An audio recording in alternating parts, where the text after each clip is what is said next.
to freedom,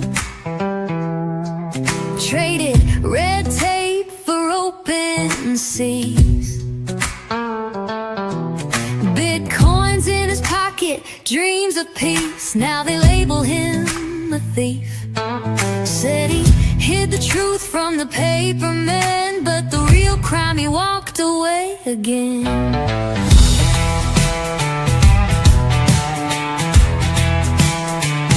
Oh, they're coming for the rebels, not with guns but with a pen. Call it lawfare when the swamp can't win, so they try to cage the free again. You can exile a man, but not the flame. Roger lit a fire they'll never tame.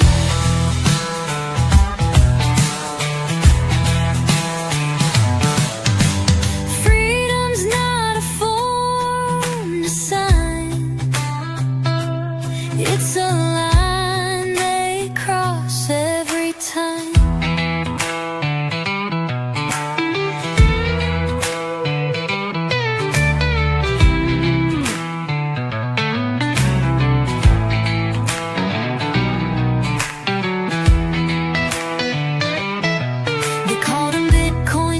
Now they wanna crucify weaponized indictments to make the next one think twice. This ain't justice, it's control, playing God with your soul. Yeah, they're coming for the rebels with their lies dressed up as law. The truth don't hide behind a bench, it lives in every freedom song. Let them try, we won't be banned. The people's will won't pay their rent.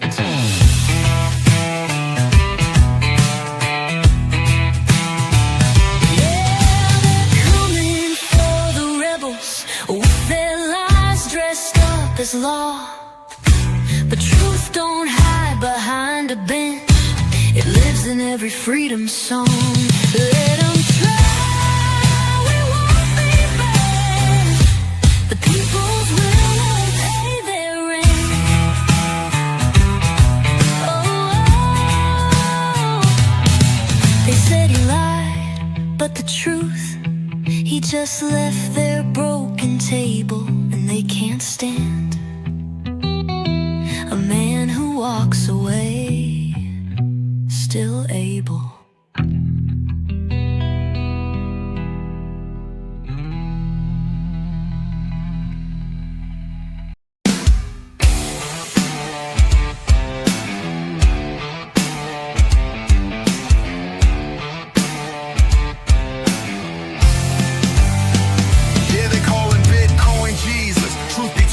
On fire, built his own empire outside the grip of empire liars. The IRS came knocking, trying to tax what they don't own, but you can't audit freedom fighters sitting on a throne. Left the states, kept it clean, no handouts, no games. Now they wanna extradite a man for sharing truth and breaking chains. You make the rules, then change the frame. Call it lawfare, but it's just shame. They don't want the truth, they want control. They'll crush your name to keep their goal. You can run your mouth or raise your hand, but if you stand for freedom, you're a wanted man. They tried to cage a rebel king, but he ain't bowing to their ring. He paid his dues, took no deals, did it all with hustle, guts, and steel. They say he lied, that's a joke. He followed law while the system broke. Tried to flip his lawyers, breached the code, kicking in doors while cameras roll. But this ain't about no tax evasion, it's a war on innovation. Don't tread on me, don't tread on us. The courts ain't God and the ink ain't just.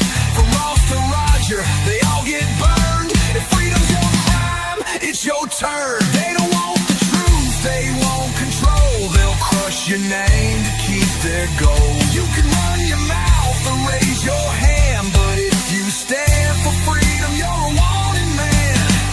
They tried to cage a rebel king, but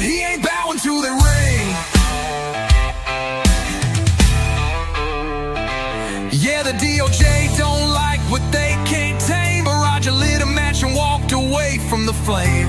This ain't about taxes, this ain't about law, it's about power, and he broke their jaw.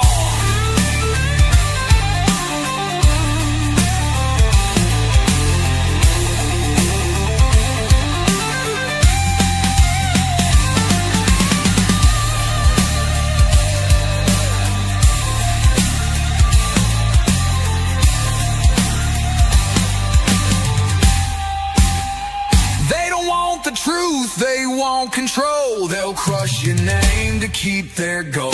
You can run your mouth or raise your hand, but if you stand for freedom, you're a wanted man. They tried to cage a rebel king, but he ain't bowing to their ring.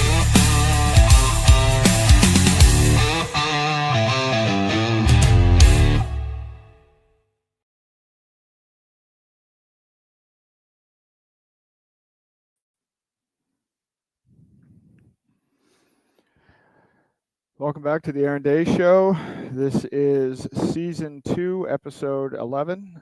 Today we're going to be talking about the 40-day fast to FreeRogerVer. I'm on day 9 of this fast, so I'm I might be a little bit loopy, but I'm doing fine. It's just I'm not quite as quick as I normally am, but this should make it more entertaining at least. So I did decide to expand this fast. Originally, I said it was going to be 7 days plus, but I decided that, I think I'm up for it. I've done a 37, 38-day fast before, so I think this is something that's in my wheelhouse. Plus, I think fasting is actually a hugely beneficial activity that many people could benefit from, not just from a health perspective, but from raising your consciousness. Because when you are in a fasted state, you are perfectly present and your senses are heightened, and it's actually a pretty good experience. Not that it's easy all of the time, but it is very incredibly productive in terms of improving your consciousness overall.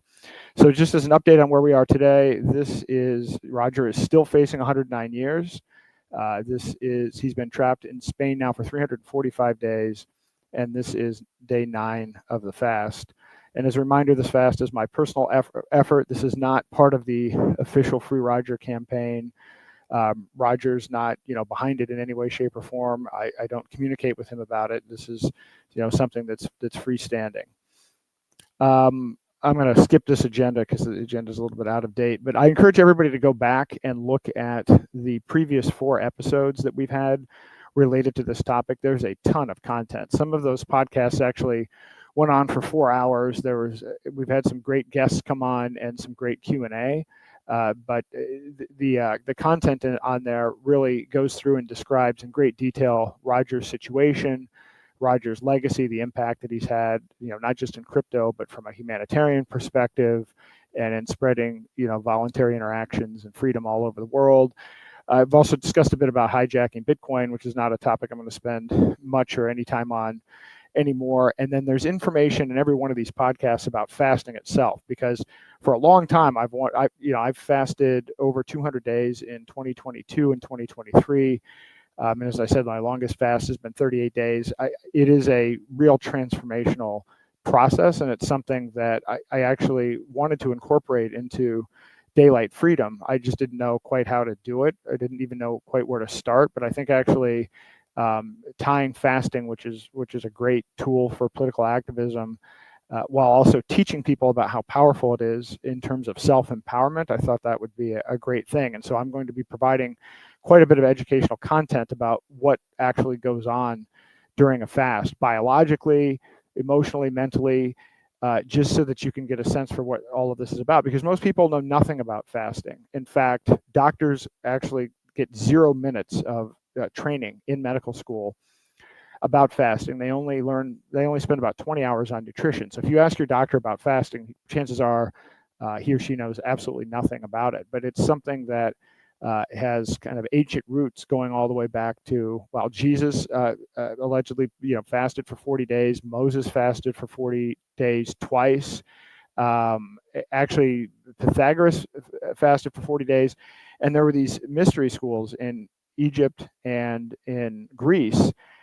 And part of the kind of entry fee is, you actually have to do a 40-day fast before you enter it.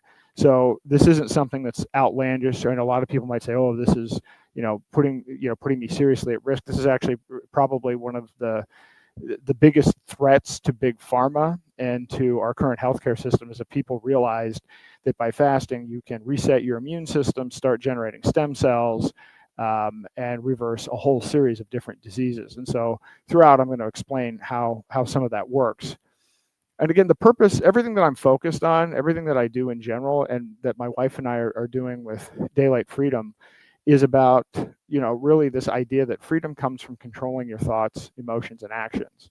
We make 30,000 decisions every day. So if we want freedom, it's not going to come from a politician. It's not going to come from some sort of organization or establishment. It actually comes from us taking control of our own agency and taking control of our own lives. And fasting is a phenomenal tool for that. But overall, this is something that I'm a big believer of and a big advocate for. This is why, we took the kind of a veer into CBDCs and privacy coins and all that simply because technocracy is literally a threat to free will. Technocrats want to take away your ability to control your own thoughts, emotions, and actions. And so while we've been spending all of our time focusing on defense in terms of blocking technocracy, I'm going to start shifting and spending, a greater percentage of my time. I'm going to having to do both, but trying to teach people how to take their power back from the government, from big health, from mainstream media, from all of it with practical, actionable advice. And I think this fast itself, while I'm through it, actually recording it,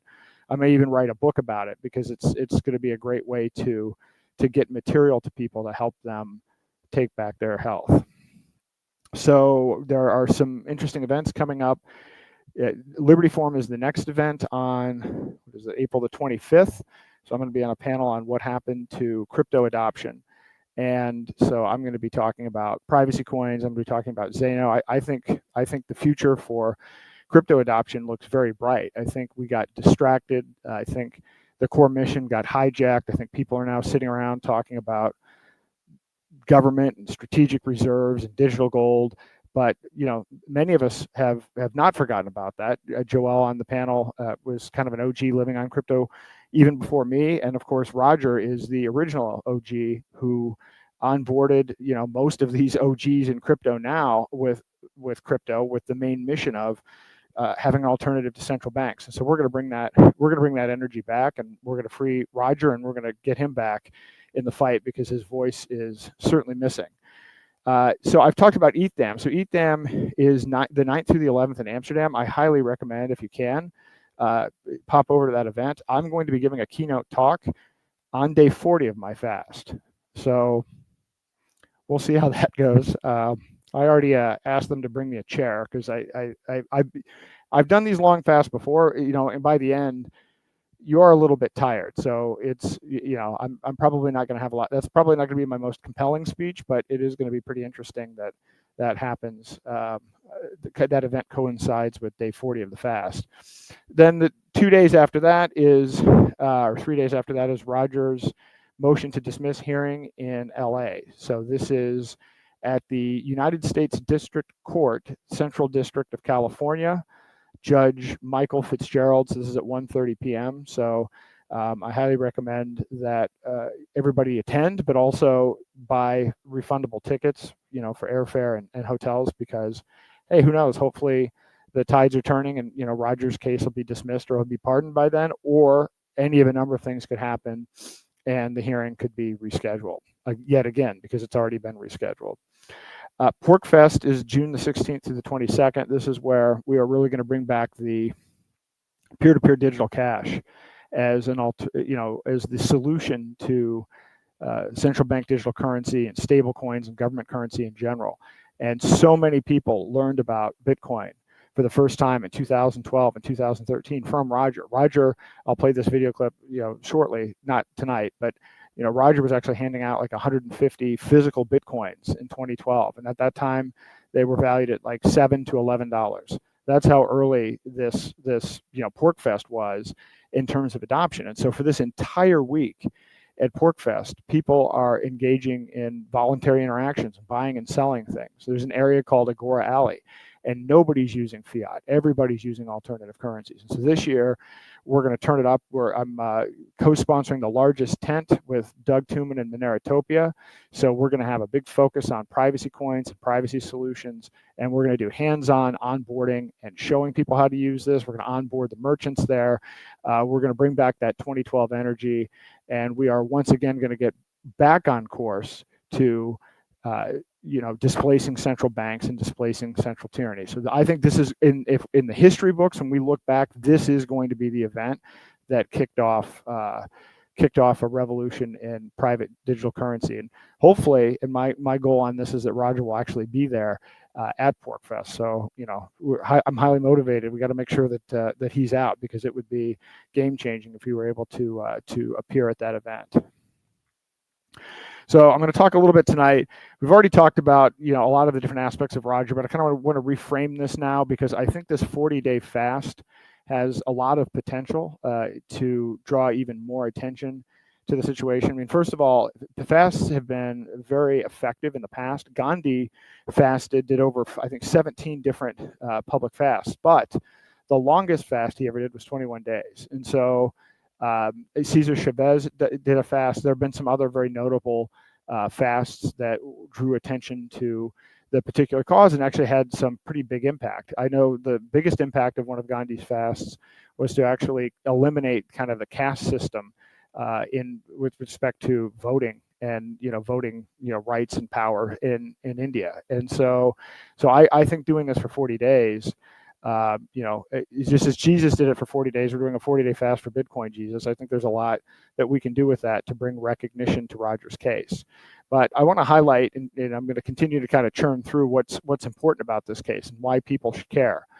People should care because Roger has changed the world. He's already changed the world. He's young. He's only 45. But from his Bitcoin efforts and being the first investor in the ecosystem and spreading it to people early, to his humanitarian efforts, he's really fought through peace, through voluntary exchange. That's been his approach. And so he's a believer in voluntarism, and is rooted in one idea, which is that voluntary human interaction without coercion. It's a very simple concept, and it's surprising how threatened many people seem to be about this idea of people living their own lives free and engaging in voluntary actions with consent. And so he's spent his entire life advancing this. I mean, even kind of before Bitcoin, and he not only did he fund Bitcoin startups, he's aided disaster victims, he's defended people targeted by the state. He actually was the original donor to the Brownstone Institute. He's the largest funder of Ross Ulbricht's legal campaign, and on and on and on. And there are separate videos on that which we'll have on the website, and that I have played in the previous episodes. But I think it's important that people understand who Roger is. I think it's important that the Trump administration and Pam Bondi and people in their orbit understand who Roger is, because so much of crypto has a bad name. I mean, when we do these workshops across the country and we're talking to people that aren't already in crypto, most of them have a pretty negative impression of the space. And most of these people are more familiar with people like Sam Bankman-Fried than certainly having heard of Roger and all of the great impact that he's had. So I think as part of this entire campaign, the whole point of it is to raise awareness and to influence the right people and keep the pressure up, because the administration has a lot on its plate. And so the question is, how do we elevate Roger's case? How do we make sure that his case gets attention or gets to the top of the pile before the administration runs out of political capital? So the summary here is, the charges are he's facing 8 counts, criminal counts, and none of which, by the way, would have even existed at all if he was not a high-profile freedom advocate. No one else has been charged with anything like this, and certainly not to any degree like this. This is pure lawfare. It's very clear, particularly when you read all of the documents. They're claiming he failed to report 131,000 Bitcoin during his expatriation. They're charging with mail fraud, tax evasion, and filing for tax returns. But to give you a sense of how absurd this is, the mail fraud is, okay, if you sent a tax return in the mail with inaccurate information or incorrect information, then they'll claim that that's fraud, and you get, I can't even remember for this one if it's 20 years each or 30 years each.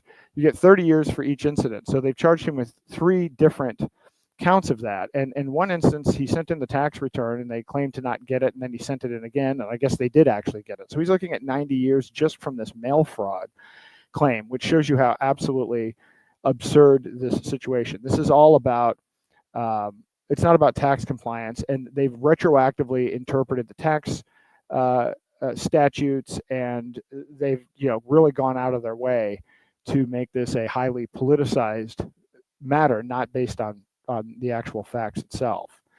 So so here's what's really happening. This isn't about taxes. It's about crushing alternatives to state control. So some of these tax issues go back to 2014.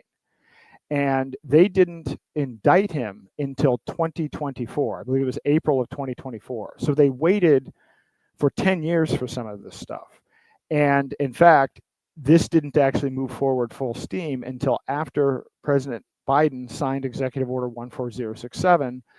He signed that on March the 9th, 2022. So that executive order said that it's now U.S. government policy to pursue a CBDC and crack down on everything else. Well, if you're cracking down on everything else, Roger's going to be at the top of the list. I know from when I interviewed Steven Nerioff, who is the guy who was involved in Ethereum, he was arrested by like 9 or 12 FBI agents and cuffed and put in the back of a van, and was given 2 pages of names and said, if you don't give us information that leads to convictions on one or more of these, that we're going to, you'll never see your kids again. Well, Roger was one of the names on that list. So the DOJ was actively seeking information about Roger where they didn't have the information in advance, which really highlights how truly politically motivated this is. And so you can read, I have an article on the Brownstone Institute called The Unfinished War on Crypto, where I go into not just Roger's case, the overall case of all of the cases, hundreds of cases that were brought under this executive order that were all politically motivated, that should all be dropped. Every single one of these cases should be dropped. This was a situation where, ready, fire, aim. They were going after everybody, and they were prioritizing people that were effective at promoting alternatives that would make it more difficult for them to roll out their CBDC. That is the real motivation, in my opinion, why this is even happening. This is why I'm so passionate about it, because when I stopped everything I was doing, put my life on hold, wrote a book, ran for president, the whole point of it was to warn people about CBDCs and to warn people about the crackdown. And in the process of trying to warn people, Ian Freeman went to prison, and then Roger's situation happened, and countless others. And so obviously the warning didn't work so well, and so now it's a situation where we're still trying to make people aware of what's actually going on, not what the threat might have been, but what the threat actually became. So again, they're not just after Roger, they are fully after what he represents. And what he represents is still this idea that we can spread freedom and economic prosperity around the world for everyone, regardless of your circumstances or what country you're in. That central banks, clearly, spread, not only financial tyranny around the world, but they are, a major source of funding both sides of wars, manufacturing wars. And it's truly, central banks are a threat to human freedom and liberty and peace. And so Roger remains the most effective person at promoting that idea and those technologies. And he had recently, right before he was arrested, he'd given 2 talks, just like within a week, I think, or so of getting arrested, about privacy tokens and about Zeno and about how we can basically use other cryptocurrencies other than Bitcoin to resume the original vision, which is for people to be able to trade with one another voluntarily without these third parties. That's why they're targeting Roger, and that's why we have to defend him. We need to defend him for one, it's the moral thing to do. 2, it's the constitutional thing to do. But 3, we need to defend him because they are going after freedom itself by attacking Roger. As a matter of strategy, let's be strategic about who we're going after. And I know a lot of us have different views on the Trump administration and everything else. And it's even hard for me to, in doing this, Now, on the one hand, putting out some of this content, on the other hand, I have, my views on some of the other issues. But the real people that are important right now are Donald Trump and Pam Bondi, the AG. Trump can pardon Roger outright, and Bondi can drop the case because she controls the DOJ, and the DOJ is what controls this case. So these are the two most important people. Now, they should be totally aligned with this. It should be completely within their interest. Trump ran on going after the deep state.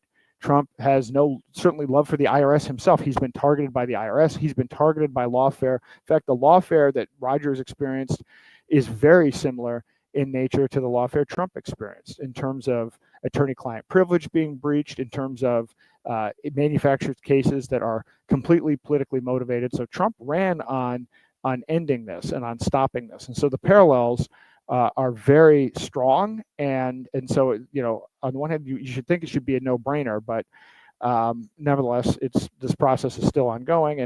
And so Pam Bondi, again, is the other person to deal with it. Right, realistically, yes, they have a lot on their plate, right? Pam Bondi has Epstein files. She has all the other stuff that she's dealing with immigration and all of the other things that are on her plate. But I do think it's critical for her to get to this issue because, Trump has made a big push for the U.S. becoming the leader in cryptocurrency and the U.S. being, the place where everybody wants to go to work on cryptocurrency. Well, you can't, have America as the innovator in cryptocurrency while the guy on whose shoulders this whole thing rests is facing a life sentence while being kind of, sequestered in a foreign country for almost a year.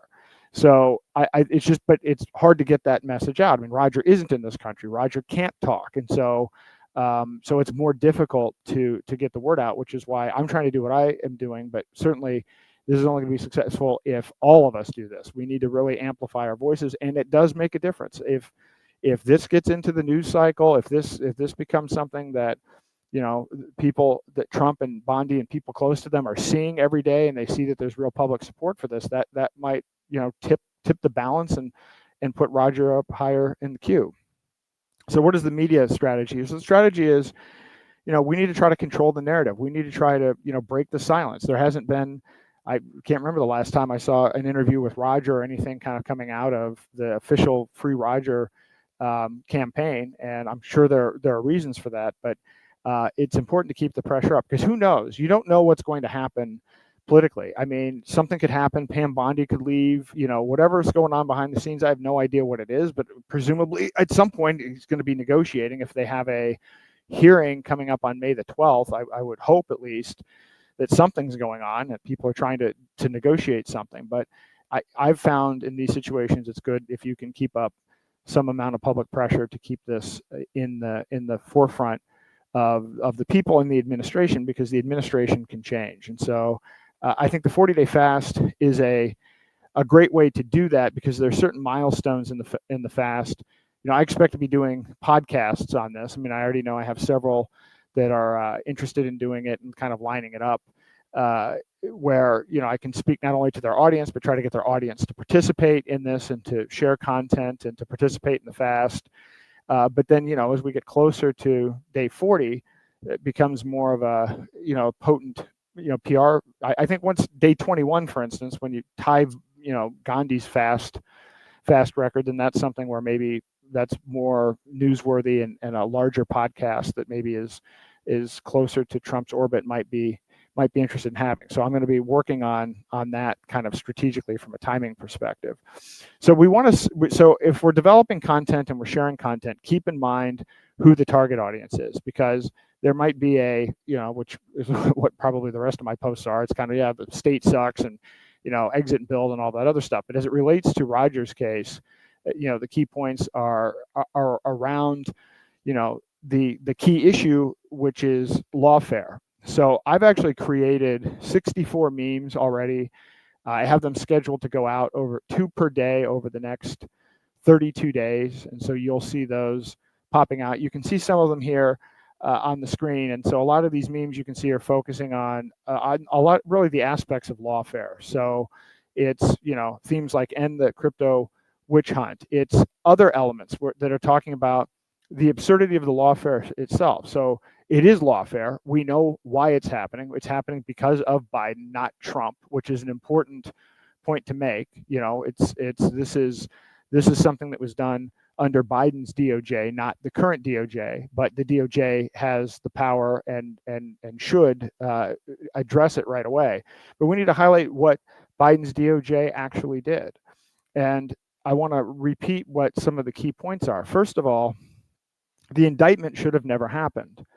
They went to the grand jury with incomplete information at best, or false information at worst, but they basically failed to disclose the communications that they had between Roger and his lawyers and accountants, showing that Roger was trying to comply with the tax code. And there are a lot of experts and financial people involved, and a lot of going back and forth. And you see in black and white in these communications that Roger was trying to comply with the law. And so had the grand jury seen this information, it's very likely there never would have been an indictment to begin with.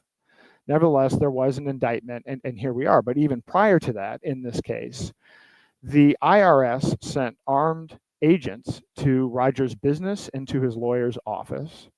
They raided his they broke his attorney-client privilege and actually raided his documents, which is something that is sacred to everyone. So this isn't a crypto issue, and even lawfare aside, if this precedent is allowed to stand, if you're allowed to go in now and have the IRS or some other branch of the government breach your attorney-client privilege, then that means that we basically can't rely on the system at all. And if Roger, as is shown in these communications, was actually complying with and getting advice from, and even taking a conservative view of what the counsel was that he was given, well, if you actually hire a whole bunch of great experts and you follow their advice, and then they still accuse you of fraud, then this means you can't even rely on counsel either. So this is a really bad situation. And then the worst one, well, it's not the worst, but I mean, just to show that they're not really, holding back at all, and they're continuing to keep on using these tactics. The most recent thing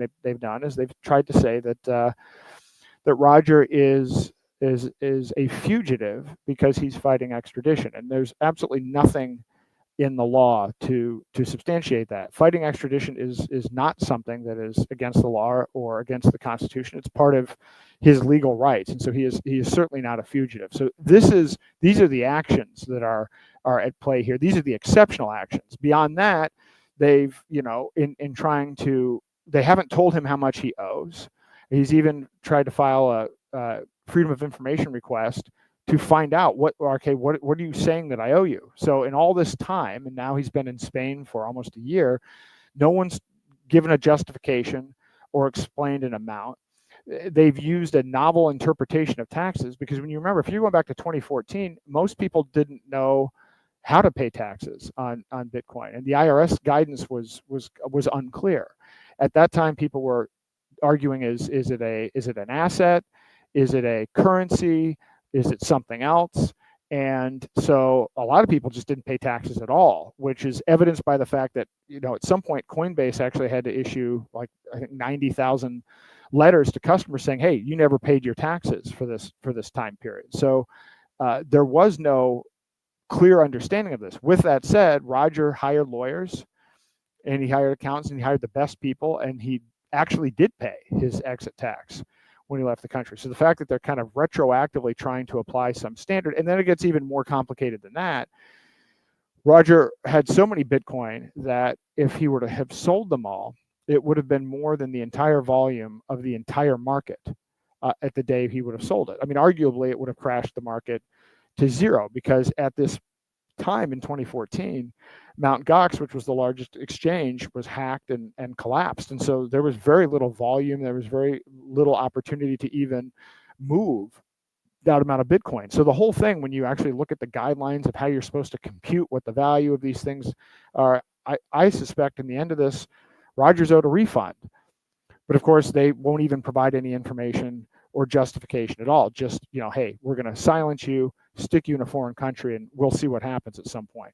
So I'm going to be putting out a lot of memes around these themes, around the lawfare itself, in terms of, not only why they're doing it, in terms of Biden's executive order, but also some of the individual elements, because these elements affect everyone. If you can't rely on a lawyer, if you can't rely on your communications being safe, if you are investing in an innovative company and all of a sudden they come back 10 years later and change the tax rules and try to throw you in prison for the rest of your life. So this affects everyone. There isn't a single American that won't be negatively impacted if this case is allowed to continue with Roger. And so we want to hammer home those points, because this isn't just stuck in these like crypto, and they're trying to kind of move it around. So the campaign timing here is we're on day 9. So there is momentum building. There have been a lot of people that have reached out. There are other people that want to support and help promote the information and promote the fast. But I think the milestones are, probably after day 10, I'll start doing some interviews on podcasts. And then day 14 is another big milestone in fasting, which I'll get to later. I mean, there are some key dates in fasting. So, I want to kind of tie in the significance of fasting itself and educate around fasting and tie that in as well. But then I think day 21 is really the next huge event. I think this is an opportunity. I'd like to try to get a big podcast lined up for that. I've been on a lot of podcasts. I mean, last year I was on everything from Alex Jones to Health Ranger to, I don't know, I think I did over 50 podcasts. I actually have to go through and get my whole list together. And so I think that day 21, because of the tie to that being Gandhi's record and everything else, is an opportunity to really put this out there and get this front and center, and to try to get it in front of a MAGA audience in terms of why this is important. And then day 40, as I said, it coincides with the conference in Amsterdam. So, again, I don't know how that's going to work, but again, I'm sure I'll be able to. My part of it's only 20 minutes, so I'm sure I'll be able to sit down and give a semi-lucid presentation at that time. So now hopefully maybe all this goes away and maybe we hear tomorrow that Roger's free. But I think I like the idea that throughout this campaign, which is going on for a long period of time, that we're able to build momentum and that we have specific milestones tied into it. So how can you help? So and I want to check on this. This may not be live yet, so bear with me a second. So at daylightfreedom.org, we're creating a whole page for, it's called Fast for Roger, and we're going to be updating this content pretty significantly. But you'll see on there's a form that you can fill out to join the fast. So you can put your first name, last name, and pledge the number of days you're going to fast. So we're going to have a counter that aggregates all of the days that everybody's fasted combined, not just my days. And I know there are a lot of people out there, and I really appreciate it, that have joined the fast. I saw today a guy who just finished an 18-day fast is going to rejoin. So I think, I'm not familiar with this kind of as a concept, but trying to get a whole bunch of people together to fast is noteworthy.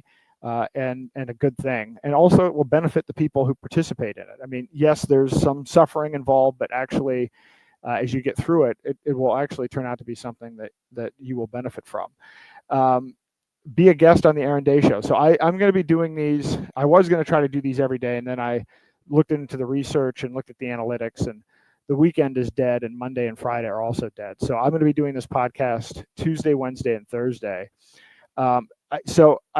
My energy levels are different. They're like, at some point I stay up until 1 o'clock in the morning. Last night I created 64 memes. I just did a whole bunch of content, but work on the podcast for today. But there are other days where I need to take a nap. So I'm definitely not at the normal level. But I'm thinking as a structure, I'll talk for some amount at the beginning, probably on fasting and some element certainly related to Roger in this case.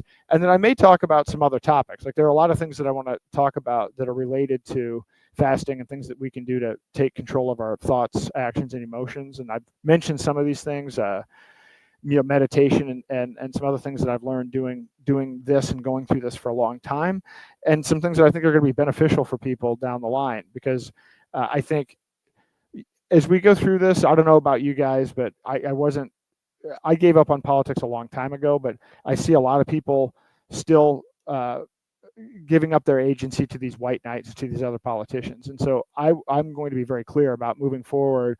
I want to work on things that are about, you know, promoting people taking back their own control and empowering people to be more effective at taking control of their own lives. And so the content that I'm going to have is going to be related to that and some of the things that I've learned along the way. So, but I'm also open to having guests on the show as well. We have the Q&A session as well, where multiple people can come in and we talk about the discussion. But if there are some people that want to join that are also involved in kind of projects that are outside of the system and that are empowering, or that have, you know, something to say or experience, you know, with Roger, then that would be great. So if you want to be a guest on the show, reach out to me, and happy to have you on. Please share the podcast post and clips. So my traffic has been highly suppressed lately. I think, as I mentioned before, it's down like 80%. I can tell even when I post this stuff, and I'm looking at the numbers, it's something's going on with the algorithm. So it does help if you like, share, and also comment. I mean, as much engagement as we can get, legitimate engagement. So I have a whole series of posts and clips. In fact, I spent 3 days after the last podcast just creating clips from the previous 4 podcasts. And so between, you know, I probably have 100 clips and memes and everything else that are scheduled to go out over social media over the next month, just from last week's batch of podcasts. Create and share your own content about Roger's impact in lawfare, or just take my content and republish it directly on your page. That will get more traffic even than just retweeting it. So that, you know, the more people that participate, obviously, you know, let's get Free Roger trending, and let's get these important ideas about who Roger is and about the just egregious nature of this lawfare out to as many people as possible. I think people will be horrified when they hear about this. I mean, just the idea that, you know, again, he's stuck in a country where he doesn't even speak the language, and with this like Kafkaesque situation where they're not going to tell you how much you owe, and the process is going to go on forever. It's just, I can't even imagine what it would be like being in Roger's shoes right now. Also, make introductions to relevant podcast platforms or journalists. So if there are some shows that I haven't been on that if you're familiar, you can go to daylightfreedom.org and see kind of the list of podcasts. They're not all up there yet, but if you have some that you think would be good, where it's an audience that I can get in front of, that, you know, that we can help with the cause, or we can help to get that audience to participate in the fast. Either way, I'm open to that. Enter the Xano meme contest. So I don't have any details on this yet, but a new platform was just launched on Xano that allows you to have private NFTs. So I'm thinking about doing some kind of, you know, promotion. You know, maybe the community member of the week or whatever it happens to be gets an NFT. I don't know what the specifics of that are going to be. And I will say this: if you sign up, you know, and you pledge or record how much how long you fasted and put in a comment in support of Roger, then for the first 500 people that participate, I'll send you a Xano. So I will, not tonight, but probably tomorrow, go through how to set up a Xano wallet so that you can see how that works. But the point of this is, you know, I want to not only raise awareness about Roger's case and do everything that we can to help there, but to also reverse the chilling effect, because the motivation for this was to stop Roger from being effective at promoting voluntary solutions, and most specifically voluntary solutions to central bank digital currencies. And so one of the things Roger was just beginning to promote was Xano, which is a very powerful technology that you probably heard me talk about a lot. So one of the things that we can do is, let's reverse this chilling effect, and let's take this legal action against Roger as a way to actually amplify this technology that can help people all over the world engage in commerce and trade with privacy, without having to worry about government intervention or surveillance, which is what you have now today with Bitcoin and Ethereum. So I'm going to be talking a lot about Xano and doing things to actually get people to start using Xano, because that's another great way to kind of help this entire cause. And you can donate to and support the campaign. I mean, this isn't a big deal. I haven't raised money before. Daily Freedom Foundation is a 501c3. We don't have salary or overhead or even rent. The only thing that I am looking to do is to buy, since I'm a one-man band, I produce all of this content. So everything that you see, all of these presentations, the AI songs, setting up the podcast itself, doing all the marketing and everything else. I literally do that myself. And I'm at the point where there's so much content and everything that I'm slowed down by but my computer and storage. So I want to buy an Apple Studio, and I want to get one of those NVIDIA AIs. So if you want to help donate to that, that's fine. If not, eventually I'll buy it. What crypto's down now, but eventually I'll probably fund it myself. But it would be very helpful to actually have an Apple Studio during this fast, because as my energy levels go down, it's going to be harder and harder for me to fully put together, everything that I put together in these podcasts. So you go to dailyfreedom.com. We only take crypto. We don't have a bank account, so as you would probably expect. So in any event, it would be great if you would consider that also. And then lastly, these will be up on the website as well, but there are 3 really important videos that I think are important to share around, or also share clips from. There's the official Bitcoin Jesus documentary, which I played in full during season 2, episode 7. But I'll have a link for it as well on the Fast for Roger page on Daylight. Great video. I mean, nobody speaks better about Roger, about his situation, than Roger himself. And so that video is a phenomenal one. There's another video on his humanitarian impact. And so a number of people are interviewed that talk about how Roger has saved their lives or saved their community. And I think it's important for people to know that and to share it. I mean, honestly, Roger never talked about this because he's kind of a quiet, behind the scenes guy, not doing these things for notoriety. But now that he's in the situation that he's in, it's probably helpful. It would be helpful if people in the Trump administration, and if Trump and Pam Bondi and others realize that this is a guy that's actually built this industry and doing so in a way that's trying to promote freedom, and that he's helped people with his generosity all over the world. And then lastly, there's kind of a visual tribute compilation that I put together last week of just a number of leaders in the liberty space, like Jeffrey Tucker and John Bush and Sterling Lujan and Sal the Agorist, talking about and Joel Valenzuela talking about how Roger has influenced them or impacted them or helped them along the way. And so I just think it's good to get this information out.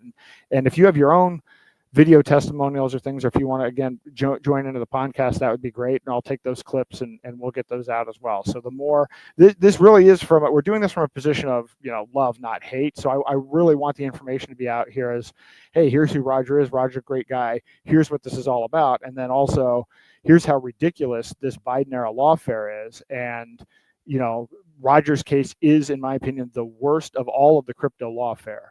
No one else is facing 109 years.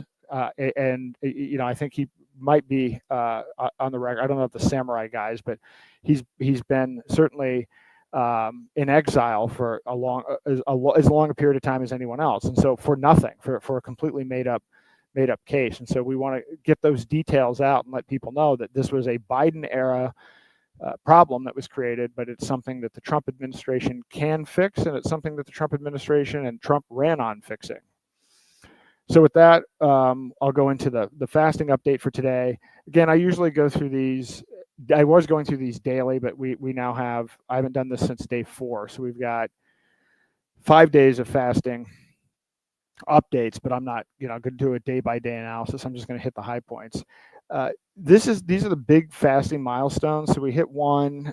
Number 3 is immune system reboot. So I talked about that in a previous podcast. But what's happened now is we're at day 7, and it's complete fat burning mode. But more importantly, my body has started to create stem cells on day 7. So this is like a huge thing, because when you look at the research, and I'm actually compiling this from alternative sources of data, and I'm looking at some of the work from Dr. Goldhaber, because even Grok and some of these other things, they don't have information on this. And this is the kind of information that is suppressed. A large number of people that have cured everything from cancer to MS to high blood pressure to cataracts by fasting, because basically the idea is this: our bodies are actually very powerful, and they're a lot smarter than we give them credit for. We so quickly go off to a doctor or drugs or whatever, thinking that we need some kind of outsourced solution to fix our own health and our own condition. But the reality is, when we let our body heal itself, and when we shut off the digestive process, which uses a ton of energy, the body goes into a mode where it starts eating its own, the remnant parts of the cells. It starts recycling materials and then even starts creating stem cells. And so it's an incredibly powerful situation. And then the next milestone upcoming is tomorrow, where growth hormone really kicks in. So so we're in a, I'm in a really good state now, and on day 7, which I'll talk about, I actually felt great. So what's happened for me over the last few days? Day 5, mental clarity peak, and kind of peak ketosis. And so and that's definitely true. Just to explain, I'm sitting there working. I was trying to explain to a friend today what fasting is like, because people must be like, oh my God, you're starving or whatever. You're not really hungry. Like, you're hungry. There's like a level of hungriness that's certainly going on kind of behind the scenes, but I don't feel hungry like you would be like normally. If you skipped a meal or whatever, you would feel really hungry. I don't feel that at all. There's kind of there's an underlying hunger, but what's going on, however this works, is you can't help but to be present. So there's no distractions. You're not sitting there thinking of, with a lot depression, thinking about the past, or with a lot of anxiety. You are locked into the present moment, and your senses are heightened to the point where, you're really listening to music, or even for me, when I'm using the computer, we have so many of these subconscious programs. If we're used to using a computer program in a certain way, well, there may be a better way to do it. So you're so locked in where it's like, hey, wait a minute, why am I doing it like this? Why am I, scheduling it this way? Or why am I doing it like this? And you're like catching yourself. And so I've like actually refined and made a lot of my operating processes better, just because I am so present in the moment. I'm not in any way distracted thinking about anything else. And even music, I start listening to different kinds of music. I mean, I'm like, I don't normally listen to classical music. I do occasionally, but I'm like, oh, I want to listen to classical music. And then when you're listening to it, you're appreciating it in ways that you would not have otherwise appreciated it. So all of your senses are heightened, and smell and everything else, and taste, to the point where, and I mentioned this before, I usually drink coffee every day, and I started drinking coffee in this fast, and on, I think, day 5 or day 6, like the taste of coffee was disgusting. I can't drink coffee anymore. I'm done with coffee on the fast. So now I've switched to tea. So now I'm drinking green tea. And there may be a point where that goes away too, because your taste buds completely reset by day 7. And this is an amazing thing that people don't realize, which is that, we get addicted to various chemicals. In fact, a lot of these big food companies, they hire scientists specifically to engineer flavors and things that we do get addicted to. And when you go through a fast and you clear all that out, then when you come out of the fast, if you taste that stuff, it will actually taste like poison. I used to drink diet soft drinks. I used to drink a lot of Diet Coke, Coke Zero. And when I came out of my first 7-day fast, I mean, it tasted like I was just pouring a bottle of chemicals from a chem lab into my mouth. It was disgusting. So that's going on. On day 6, the detox is deepening. And fat burn is accelerating. I mean, I have lost a lot of weight. I mean, I've already had to order a smaller size of clothes. I was actually playing volleyball with my kids, and I was like having a hard time trying to keep the pants up. So, the first few days you burn, depending on how many carbs you've been eating, you lose a lot of water weight. But now at this point, it's all fat, because my body is fat adapted. I'm operating 100% on fat. My body is breaking down my fat tissue, and it's turning it into ketones, and those ketones are what are powering everything. And related to that, what that means is so you might think, well, how are you getting rid of, you're burning these ketones, so what is the waste output? In other words, am I pooping or whatever? But when you're operating on ketones, basically they come out when you urinate, and they come out through the breath. And so actually you will have pretty bad breath when you are in ketosis, but you are burning pure fat. So I mean, this is like, truly a great thing. And you're not actually burning muscle. Any muscle that you lose is primarily at the very beginning stage, the first couple of days, but your body goes into a mode where it's actually protecting the muscle, and it's operating off of fat. So I've actually been researching this, because I actually I lifted weights one day, not heavy weights, but I'm kind of like, well, maybe you can you build muscle during a fast? And I went to research this, and this is how little is known about this, even though people have been fasting for, a few thousand years at least.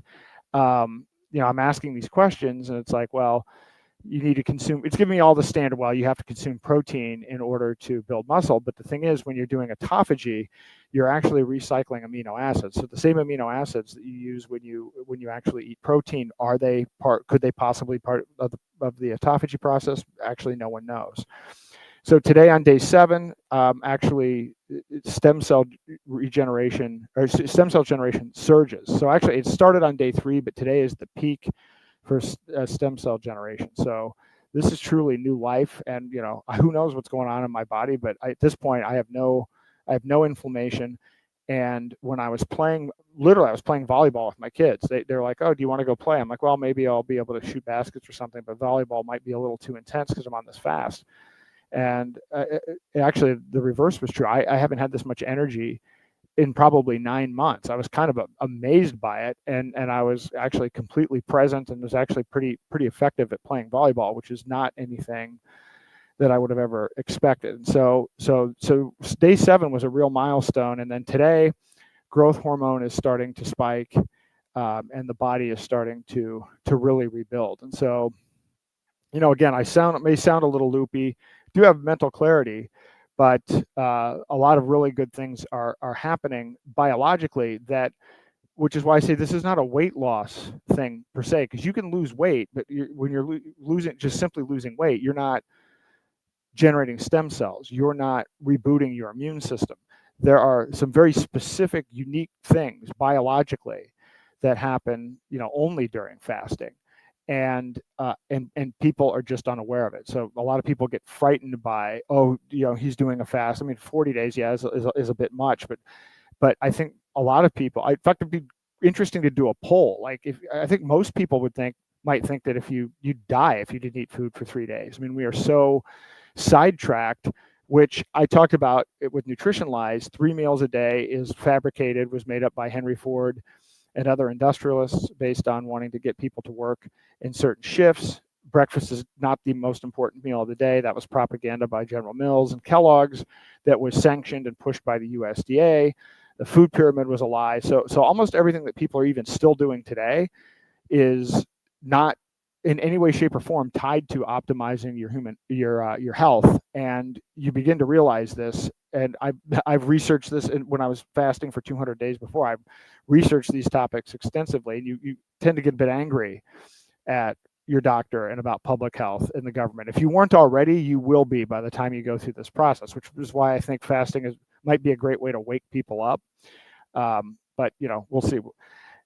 So that's where we are. So what's actually going on today, day 7? So it's peak stem cell production. So inflammation is lowered and regeneration is really kicked in. So day 3 is when the stem cells begin to repair tissues, which involves fighting aging, reducing disease risk, and other things. And I actually hadn't seen my kids for a week, so they actually saw me on day 6, I think. And they're like, they didn't even know I was on a fast. And they're like, oh my God, your skin, you look like you're 10 years younger. And they thought I lost 30 pounds without even knowing I had done a fast. I will do like breakdowns on this where it's like, okay, this is what happens to your skin over the course of the fast. This is what happens to, various organ systems. This is what happens to your teeth. This is what happens here. Because I think if you're not familiar with this, you're going to be baffled by what actually goes on here. By day 5, mindfulness for clarity is a good thing. So I will tell you what happens, like my workflow or whatever, I'll come in and all day I'm working on this content. I'm either working on creating new content for these podcasts, or I'm creating clips of the last podcast, or trying to, figure out how to get things set up for social media, or doing research or writing or whatever. So, but, normally I can do some pretty long sprints, but now I kind of come in here and I'll work for a little while, and then maybe I either need to take a nap, which I had to do for the first time on day 5.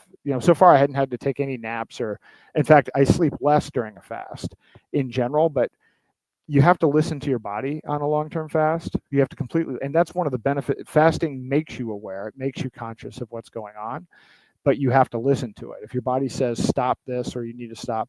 But I've been meditating a lot. I mean, I've been meditating, a couple of hours every day. And so if I'm feeling, so slow that I'm not able to be effective, or I find myself just kind of like staring at the screen or whatever, I'll go and meditate and then come back and be completely refreshed. So this is a really good tip.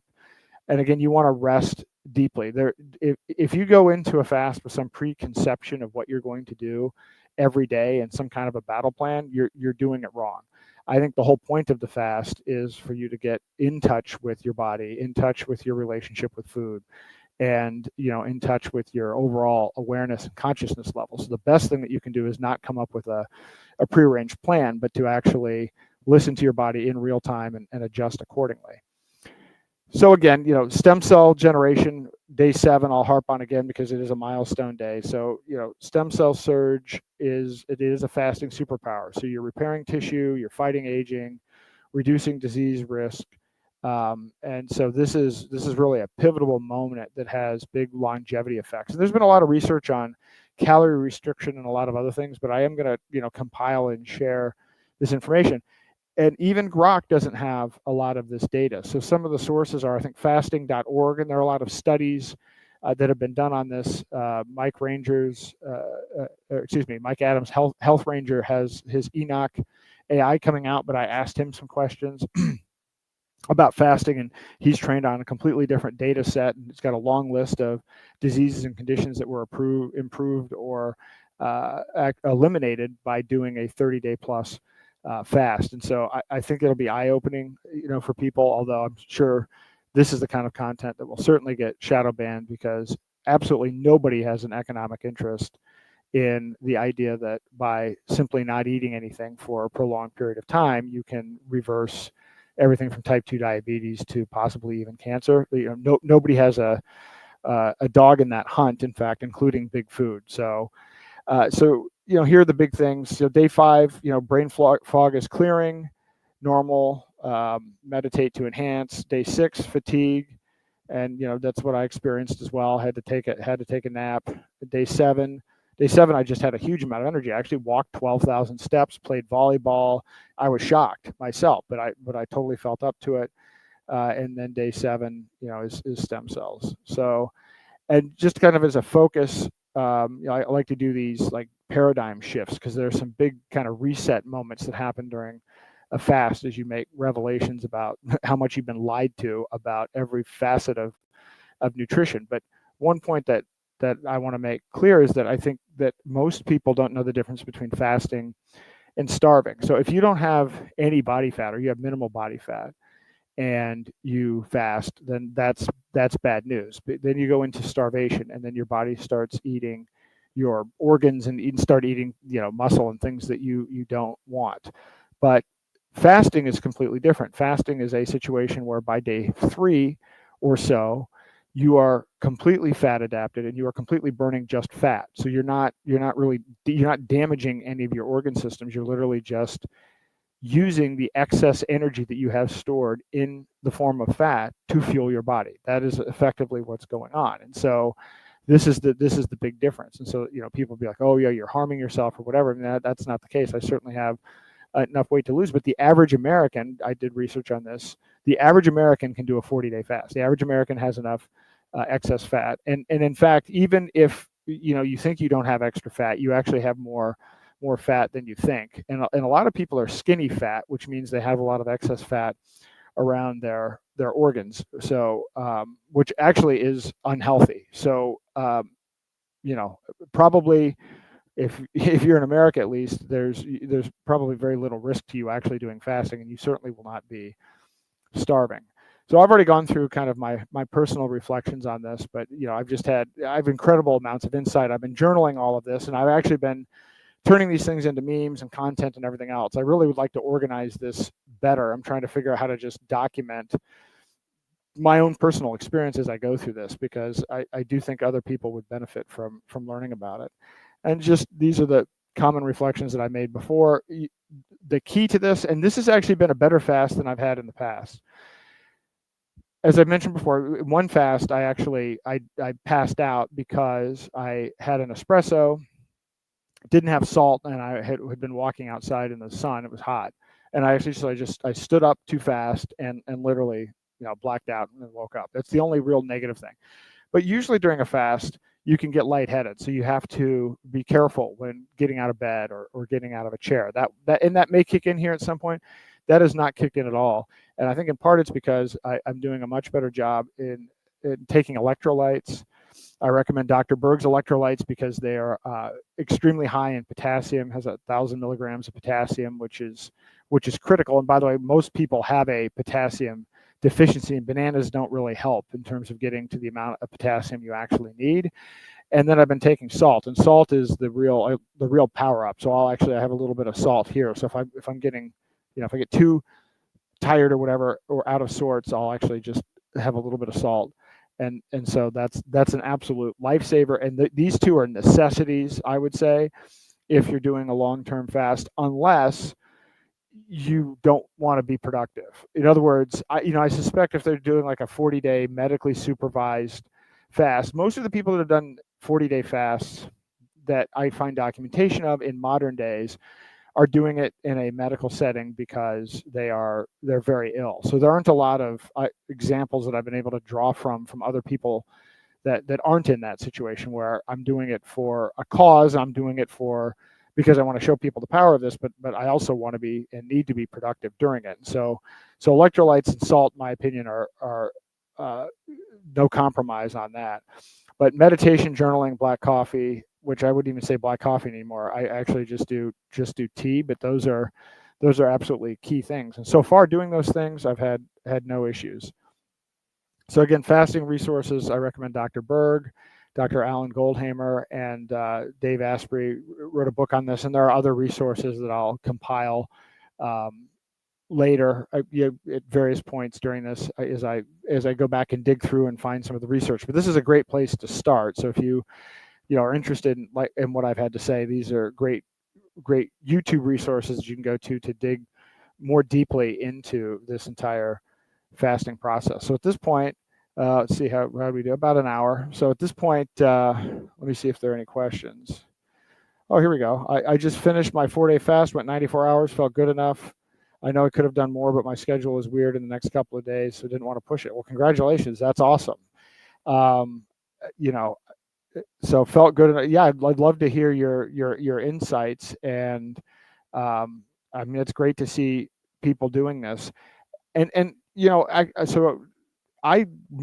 got into this in stages. So I started out doing intermittent fasting. The reason that I have Dr. Berg as a resource is I got into keto and intermittent fasting. And so he was my go-to source on that. So I started out, fasting would be, eat in an 8-hour window and then fast for 16 hours. So the first fast wasn't even a full day.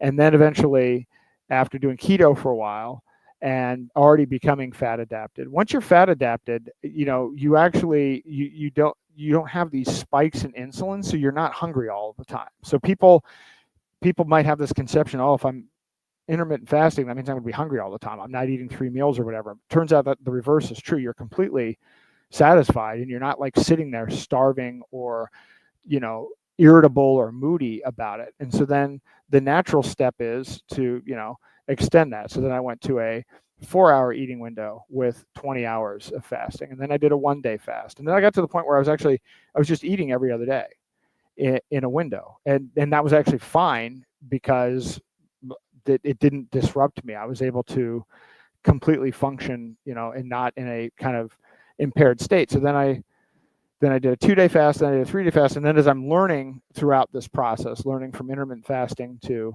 prolonged fasting, then I'm learning about the benefits, and then I'm starting to understand the science behind it. So that is what caused me to do longer and longer fasts, and then ultimately 7 days and 10. And so that's why those milestones that I put up are important, because when I do these things, I'm doing them. It's like, okay, there's a strategic reason. I want to optimize stem cells. I want to reboot my immune system, which is something that I want to do, regularly on a quarterly basis. And so that's how I got into this. So I certainly wouldn't expect, I appreciate anybody that joins, but I don't expect anybody to join me for the full duration or even a long part of it, unless you've already fast. In fact, I wouldn't recommend that. But I mean, if you're willing to fast for a day or even, half a day, and go to daylightfreedom.org and report that and put in a comment for Roger so that we can aggregate your time. Every bit helps, because you're committing to actually sacrifice something and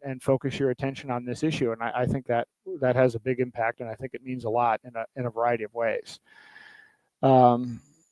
So here we go. I got info from Dr. Sten Ekberg, also started with intermittent fasting, which accidentally led to a couple of 40 to 42 hour fasts. So that's what Christopher Friedman is saying. So yeah, so it's a very similar process. And so yeah, so if you're like freaked out, if you're like, oh, there's no way I could do 40 days, do it in steps. I think you'll be amazed by what happens. I mean, 5 years ago, if you had told me that I would be doing a 40-day fast, I would have laughed at you. I would have thought, no way, I'm going to die. This is a horrible idea.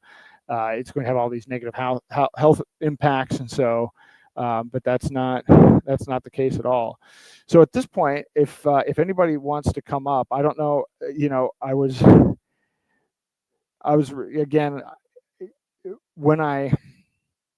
usually when I launch the podcast, I'm sending out emails and I play the music at the beginning and then try to notify a whole bunch of people, but I'm not operating at quite the fast pace. So I didn't even get to send this out or send as many links out to even some of the normal people that are attending. So I if people attend and we have a Q&A, great. If not, that's okay as well, but certainly happy to have anyone on that wants to talk about Roger, talk about fasting, talk about any related topics. Happy to do this, and actually these are some of the best clips. So is when people, what I want this podcast to be about is where people talk about the things that people don't talk about publicly. In fact, I've been involved with a lot of things where you have these private meetings and everything else. And like, in my opinion, some of these private meetings are the things that should be recorded. We should be having, deeper, more profound questions and discussions about topics that aren't necessarily at a superficial level. And those topics will come up during a fast. You will start thinking about, a lot of different things about consciousness, the nature of reality. It goes in a lot of different areas. But I like that, in the Q&As that we've had last week, we had some really wide range of topics. We had, people, a cancer survivor, and people talking about what they learned from their experience. We had people talking about kind of different, devices, Rife machines and other machines and other approaches that are outside of the arc of normal modern American medicine. And that stuff is great. And actually the ability to take those clips and share those clips with others, I think is helpful, because it is still hard to get information about alternative health related topics. Even when I was using Grok 3, when I was using deep research, these sites all seem to be using, they use WebMD and Healthline. And these are not, I would say these are actually disreputable sources of information. I actually studied WebMD quite a bit when it started. In fact, it started out, there was WebMD and Healthion, and those two companies merged. But it's kind of an interesting story. This guy, Jim Clark, who was the CEO of Sun Microcomputer, decided one day he had a bad experience in the hospital, I think with a parent. And then he wanted to understand how the hospital works, how insurance works, and how billing works. And so he funded WebMD with the original purpose of figuring out how to disintermediate the healthcare system. Well, like most companies that get into healthcare, they get regulated out of existence or they get compromised. So WebMD went from having this noble ambition to actually, it's now just pharmaceutical companies sponsoring research and information. That's literally how they make their money now. But they're a go-to source. If you use Google, if you use DuckDuckGo, if you use any search engine, it did like apparently Healthline and WebMD are like two of the only sources that get indexed, and two of the only sources of, I guess, information you get the Mayo Clinic as well, which is also awful, and all other information is literally shunned. And so so anyway, hopefully in some of these conversations and some of the information I'm putting together on fasting and some other topics, I'm even considering, getting one of these NVIDIA AI things and actually training it on some alternative data sets related to fasting and consciousness and some other things, because I think it'd be really interesting to go deep in some of those topics. There we go. We got Deadhead and Chris. You guys are both muted. I don't know if that's muted on your end or. I was muted because I thought I was getting a audio feedback, and I didn't want to ruin your stream. Oh, okay. Turned out it was just there's the StreamYard is a second instance of the stream, so I was just getting two sources. Oh, okay, got it. Well, glad you're here. Congratulations on the fast. Yeah, I started intermittent fasting years ago, and it's funny because I have a similar experience where I tell people about it, and friends that are interested in health, and they're just like, well, that sounds too hard to do. That sounds crazy. I can't believe it. I'm like, I'm standing here in front of you as literal proof that it's not that bad. Like, you can do it if you just try it. Yep. Yeah, and again, I probably would have laughed at myself in 2019. And well, I mean, we'll see how degraded I am as these podcasts go on. But actually, last night I was just able to power through. I got like a week's worth of work done last night. It was amazing how much productivity I had. The only issue with it is, again, it kind of goes in spikes, but you have mental clarity. So even if you have a little bit of physical fatigue, you do not have mental fatigue. And so it's kind of a weird sensation, actually. But you do have clarity of thought. But like, I'm not moving as fast even with the computer. But my overall productivity for day 9 is, I'd say, pretty good. So we'll see how it is on day 20. Yeah, someday soonish. Soonish being like maybe next year, but I will definitely try to push past the 4 days. So I mentioned Dr. Sten Ekberg is sort of the person that gave me the idea for the 4-day window. And he was talking about a lot of similar things, HGH increase, stem cell production. But in the videos of his that I watched, he was saying that a lot of that stuff starts to occur within these first, like as of day 3, basically. So yeah, that's true. And even the stem cell stuff starts on day 3, and that's why I had never done a prolonged fast with AI. I mean, I was doing these in 22 and 23, and so now I'm like, oh, I'm going to be powered up. And certainly, I am able to get a lot more information than I was at the time, because I was relying on maybe five sources of information, because that's literally all that is available, and you're certainly not going to get anything from WebMD or Healthline. And so now it's good to be able to start explaining and learning a little bit more about what these mechanisms are. But yeah, my guess is that Big Pharma is certainly going to suppress this, because again, like your insulin is reset. So if you're a diabetic and you go through this kind of thing, you're going to actually fix your insulin. Now, what you do when you come out of the fast, that's the most important thing. In fact, as much as I'm going to do the 40-day fast, I'm going to do 30 days after, where I show people how I'm basically deconstructing my diet, starting with how I break the fast, which is with bone broth. But yeah, I know a lot of people that they break the fast and it's like, oh, I'm going to go have a pizza. And that's like, you've just ruined the opportunity because you've just reset all of your systems, and now you've shocked the system with exactly the wrong thing. But if you build it right, again, and then after having kind of analyzed how you've been poisoned by big food and all these other things, so if you start deconstructing and then you rebuild from scratch, then 30 days after that, you'll literally be eating different things. Your taste bud, and you will not be suffering either. I know that when I break a long fast, I know what I need to eat. I can go into a store and my body will tell me literally what fruit, not fruit, I don't eat fruit, but what vegetables I need, or what food I need. I don't even have to think about it. Like my body's kind of telling me what I need and what I don't need. And if you can remain that conscious after a fast, then that's actually the case, in general. You can actually be in a state where you're actually in tune with your body and what your body actually needs if you listen to it. Yeah. I broke my fast just earlier. In fact, I'm going to have to go. I'm sort of spacing it out. Again, it's like the one resource I was using was this Dr. Sten Ekberg. So I watched a few of his videos, and he's into fasting as one of his main discussion topics, both intermittent and longer ones. And so he was saying, oh, to break a fast that you have some duration on, you don't want to start yet. Like you say, pizza's terrible, but just any kind of carb dense thing is pretty terrible, apparently. He was like, start with fat, right? Fat and then bone broth kind of a deal, some probiotics of some kind. Like those are so I started with an avocado. I just had a fresh avocado with salt. Yep.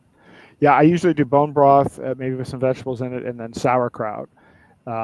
Which is a great way of kickstarting your gut bacteria, and then space it out from there, and then maybe introduce some eggs or something like. And by the way, if you break your fast with sugar, it can actually be deadly. If you're not, like, you shouldn't have sugar anyway for any reason, but if you break a fast with sugar, you could actually have a very serious problem. So that's something to take note of. Yeah, good to know. I mean, I think it feels like it's been working so far. I was like, I had the avocado, and then I started cooking, basically making my own vegetable broth. I made a veggie soup with an onion and a tomato and some spinach, and just simmered it and let it develop. That with some yogurt, sort of similar to your bone broth with vegetables and sauerkraut, same kind of idea. Feels good so far. Yep. Yeah. No, that's a perfect. It sounds like a perfect thing to eat coming out of a fast. And so, well, that's great. Well, I applaud you for that, and I will spend some time on that too. Not that anybody's going to be doing the 40 days with me, but however long people are doing it. I mean, I want to document this for future fasts. And as I was talking to a friend of mine who.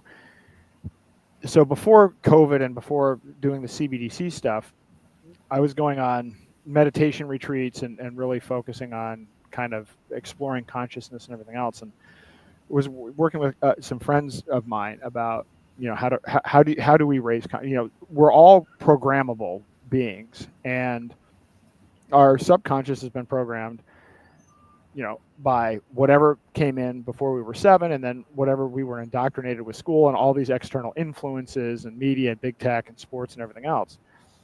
And so if you really want to you need to get rid of that programming, and then you can basically decide to program yourself.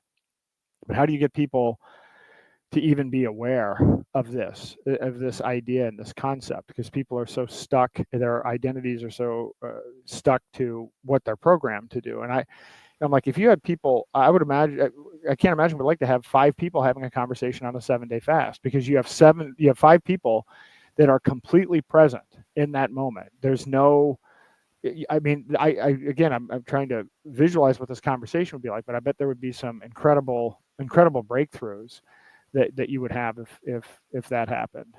I mean, I bet that has happened in human history back pre-civilization, right? When hunter-gatherers, sometimes shit gets hard and they go dry. They go food dry for a while. You would get an entire tribe that maybe hasn't really eaten in a week or a week and a half, sitting around a campfire at night and trying to talk, figure things out.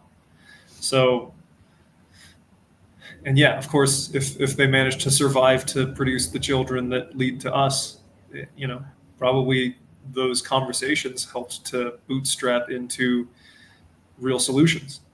Yep.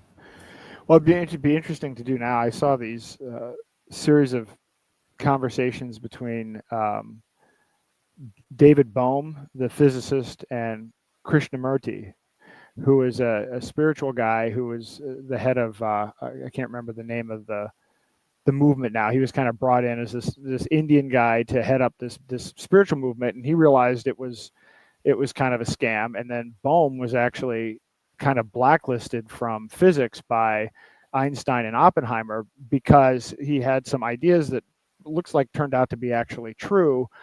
He's really promoted this idea that, you know, we live in a holographic universe, and was actually, I believe his group might have actually proven kind of the double slit experiment, but this was like years after he'd already been blacklisted, and some of his research was actually suppressed by Einstein and Bohm. But anyway, these two guys got together from like complete, so the spiritual guy and then the scientific guy, and they had these conversations. I just remember Bohm saying, you know, imagine what it would be like if you could get people together to have a conversation where they leave their baggage, their preconceived notions, and everything else to the side, and just actually had a fully present conversation in the moment. And I thought, you know, I was struck by that comment, and then I realized, well, fasting could be an interesting tool to do that.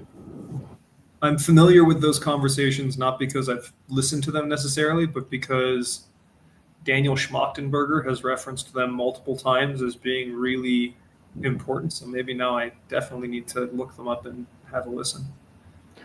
Yeah, I mean, some of them are better than others. I actually liked Bohm's interview about it, probably maybe more even than the conversations themselves. But there's a really interesting documentary called Infinite Potential: The Life and Ideas of David Bohm. And I watched this when it came out, and I was blown away because I wasn't familiar with this guy's history. And so I mean, like the stuff that I was talking about with him being kind of, you know, blacklisted by Einstein and everything else, like I just didn't realize that. And it seems like he might have actually been ahead of his time a bit.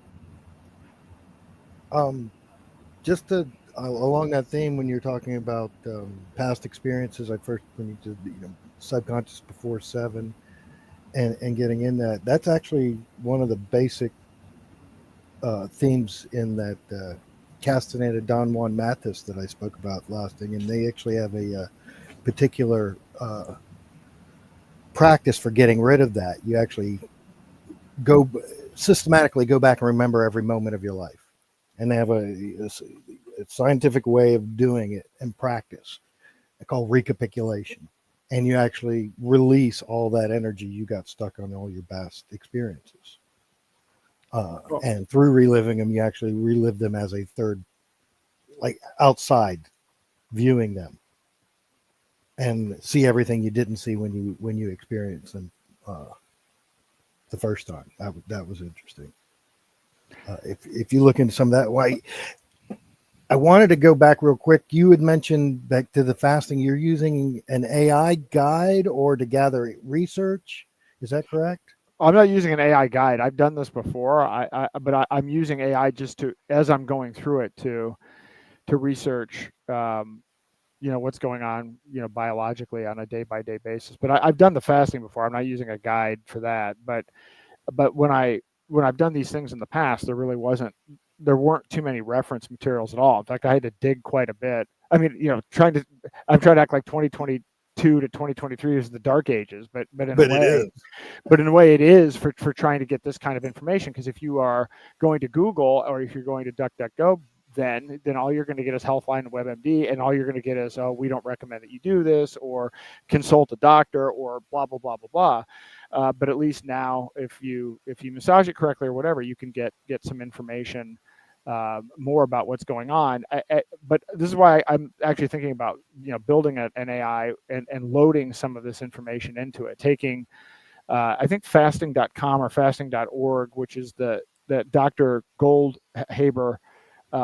It's his site. It links to his water fasting clinic is called True North, and so he's compiled a whole bunch of research, his own research that he has compiled over the years, along with other research. And I think it'd be interesting to be able to search through that, because otherwise, you know, again, I was mentioning, so I was thinking to myself, well, because one of the concerns people have is how much muscle you're going to lose. And I mentioned the guy that holds the record for fasted for 382 days. And I guess he didn't lose that much muscle at all. And most of the muscle that is lost happens in the first 3 days, or you know, when you still have some glycogen and you're going through that process. But your body kind of goes into protection mode. So you're not really losing that much muscle. But I'm like, well, what if you lift weights? Is it possible that when you're going through this autophagy process, you might be able to reclaim some of the amino acids you need to build muscle? I mean, this is just a thought. I have no idea. So I'm asking Grok about this. I'm like, well, I asked at first the general question of, can you build muscle on a fast? And it gave me all of the standard information that you would get back, which is, well, the only way that you can build muscle is if you are in a calorie surplus and you have to have this amount of protein because you need the amino acids. So just gave me all that other stuff. I said, okay, well, is there any research that's been done on this? And then it says, well, I would discourage you from doing this. And I'm like, well, do you have any research on this? Do you have any research on a prolonged fast? Is there any research on and it's like, well, there's intermittent fasting, and there are people that have made claims that you can intermittent fast and still gain muscle, but it's at a slower rate. I'm like, well, that's different. Intermittent fasting is, you're in a completely different state if you're past day 3 in a prolonged fast. So that's not even a comparison. So then I'm asking, like, okay, well, so then what it ended up telling me was, all right, well, the only people that have done, prolonged fasts are usually people that are either in a, poor medical state where they're attending a clinic like this, or severely overweight and don't lift weights anyway. So I'm querying it on that. Like, so basically what you're saying is you don't have any data. And in fact, then it said, well, yeah, we don't have any data, but in theory, you're right. Autophagy could do this. And then I said, well, why haven't there been any studies? It's like, well, the independent review board would find even doing a study like this to be outside of the bounds because of the risk to the patient. And so, okay, well, what's that based on, right? So we literally have this entire system that does not want to explore this. So there is no data that I've been able to find yet of anybody doing weightlifting on a really prolonged fast. So I still don't know what the answer is. Although I think I got the answer myself, because I did lift weights, light weights, but I had a dream, and I don't often remember my dreams unless I decide I want to, remember my dreams. But I was in this state, and I just remember I was eating rice and beans in the dream, which is weird. I'm not usually eating.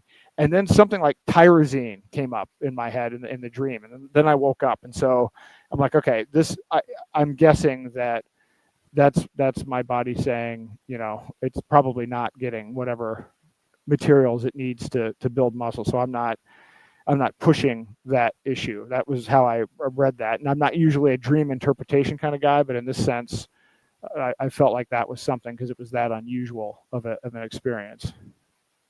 Okay. Yeah. No, the dream thing, I definitely agree with. You got to listen to your body. But back to, so was the AI hesitant to give you information? Yes. And okay. And of course, you're using a centrally controlled AI. Well, I use a variety of different AIs. I mean, I use Venice. I use Venice is private, but it's still.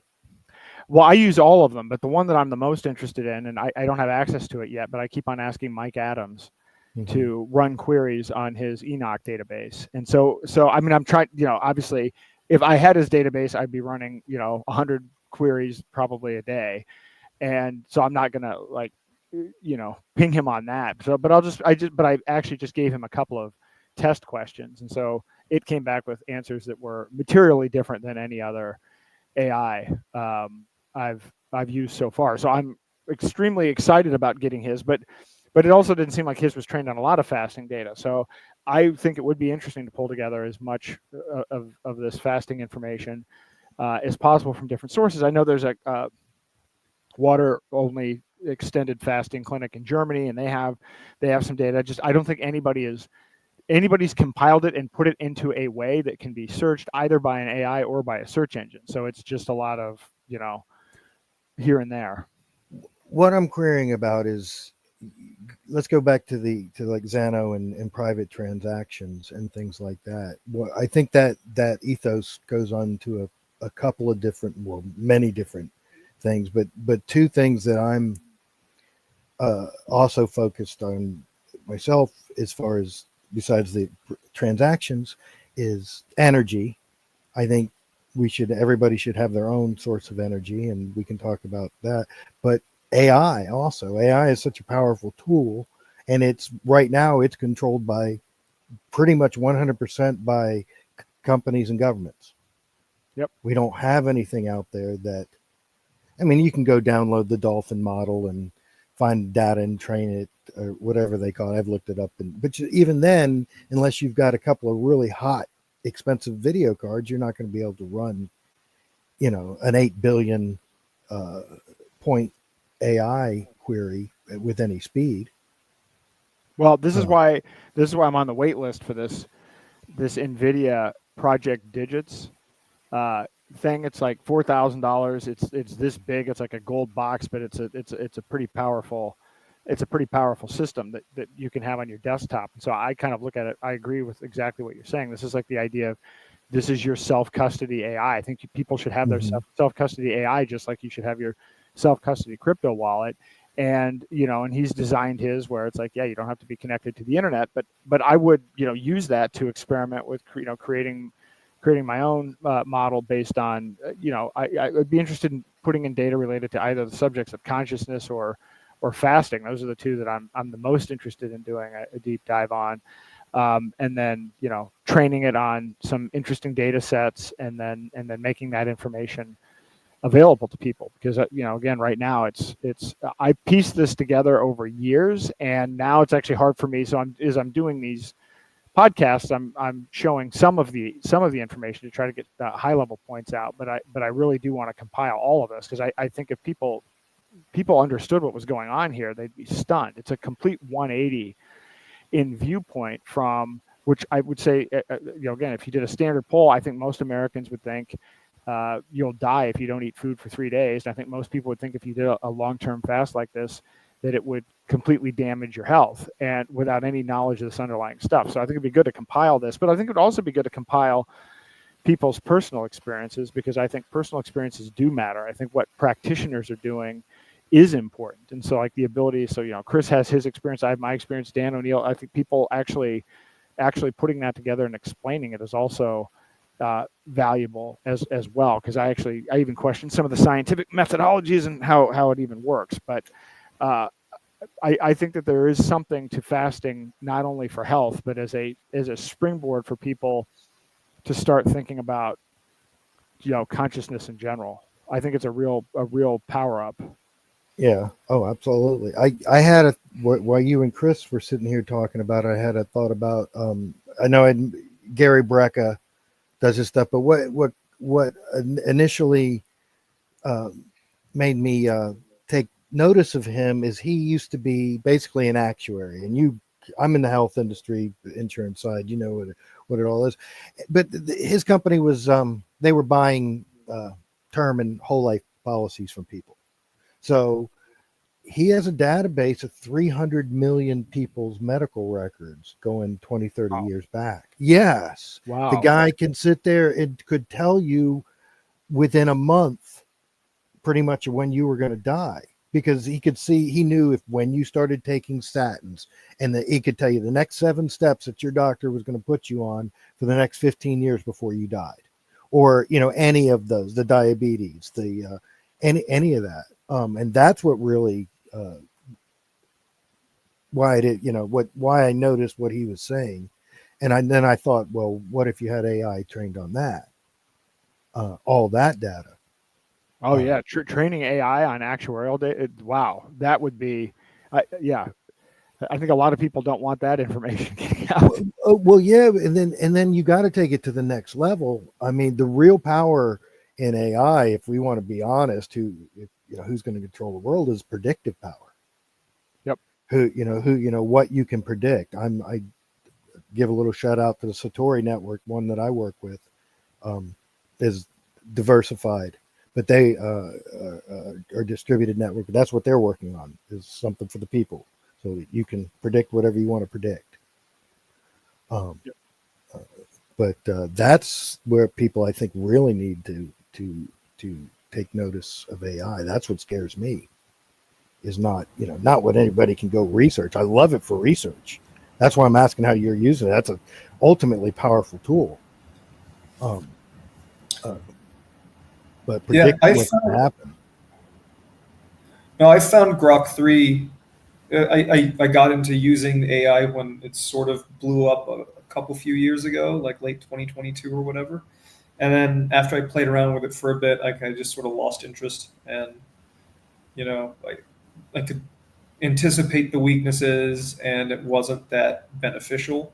You know, it wasn't like, oh man, this is blowing my mind and doing things a lot easier. But Grok 3 has impressed me. I started playing with that. And as a research tool, it is definitely very powerful, but it's also pretty easy to see that it is trained and references a lot of mainstream, if I can still use that term really, but Yep. yeah, it's sort of sampling the consensus beliefs of everything as a default. And uh, it takes a little work to move it off of that, to move it into territory where it's, you know, playing with fringe concepts a little more. Yeah, you definitely have to nudge it. And I remember when I first started using ChatGPT, and it's before they put any real safeguards on it. So I was able to get information. So I was doing research for my book on like the Trilateral Commission and Bilderberg Group and everything else, and I was actually able to get it to come up with some pretty interesting information, like okay, who's been on the board of, you know, all of these 4 organizations, whatever. I was actually able to get a bunch of information out of it early on, and then when I went back like 90 days later, it wouldn't produce the results of the search. And so the most dangerous thing about AI is the people that are putting this filtering layer on. And, you know, Claude has their very, like, you know, effective altruist kind of mindset. So they're pretty woke on this. I will tell you that, like, for this week, like, ChatGPT has really leveled up. ChatGPT is by far the best for graphics. I created a bunch of these beautiful memes for Roger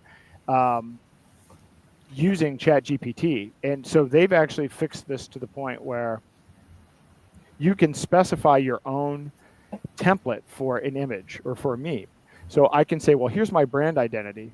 Here are the fonts that I use. Here's kind of the general style. And then it will create these images like that. And it's very accurate now with the text. It's not perfect, but I mean, I could have it put a watermark on there. So it creates the meme with the text in my font with beautiful, absolutely beautiful imagery, and then with even a watermark on it. I'm like, wow, this is a game changer, because I create memes all the time. But I mean, if I'm using Adobe or whatever, it's pretty bad. But where it's completely fails is they won't allow images of public figures. So I had a slide on the presentation today where I was talking about the strategy for this campaign, which is we need to target, you know, Trump and Pam Bondi and people in their orbit. And I couldn't get it to include pictures of either of them. And then I said, well, okay, why don't you just create me the meme with the text and then leave silhouettes?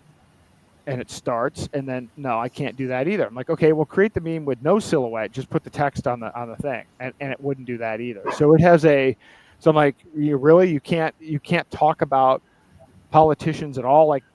So ChatGPT is really bad about that. I mean, if you can't use ChatGPT, why can you not use ChatGPT to talk about active politicians and political situations? I mean, that's just mind-boggling. So you're right that you begin to like feel the weaknesses of each of these models, which is why I use so many different models. But in order to get something done, it's like, yeah, you've got to compile a whole bunch of stuff together, and then maybe it's good for research, but you still want to, like, if I'm writing an article for Brownstone or something, I'll use it for research, but then I have to make sure that I actually check the sources that it claims that it's drawing from directly. I need to actually review the primary source or something if I'm going to put it in a real article. But it's still a valuable tool. But the acceleration that's going on right now, even this in the image area, has been, I think, in the last just 2 weeks, Gemini 2.5 came out,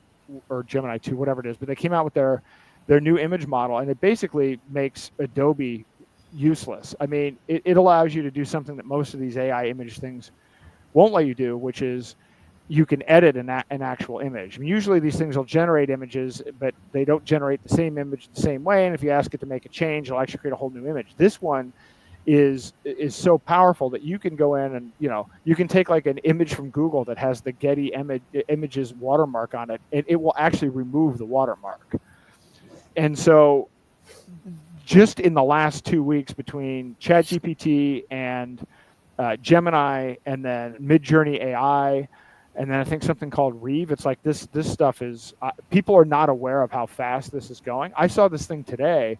Somebody trained an AI on all of the episodes of Tom and Jerry, and then they were able to run a prompt, basically a script, and create a complete new episode of Tom and Jerry from scratch. And when you see this episode of Tom and Jerry, you know, at first when they said, "Oh, this was created versus AI," I thought somebody was pulling a prank because they just uploaded an old episode, and it wasn't. It was completely AI generated. And so I can't, honestly, I can't even imagine by the end of this year where images and video and audio are going to be.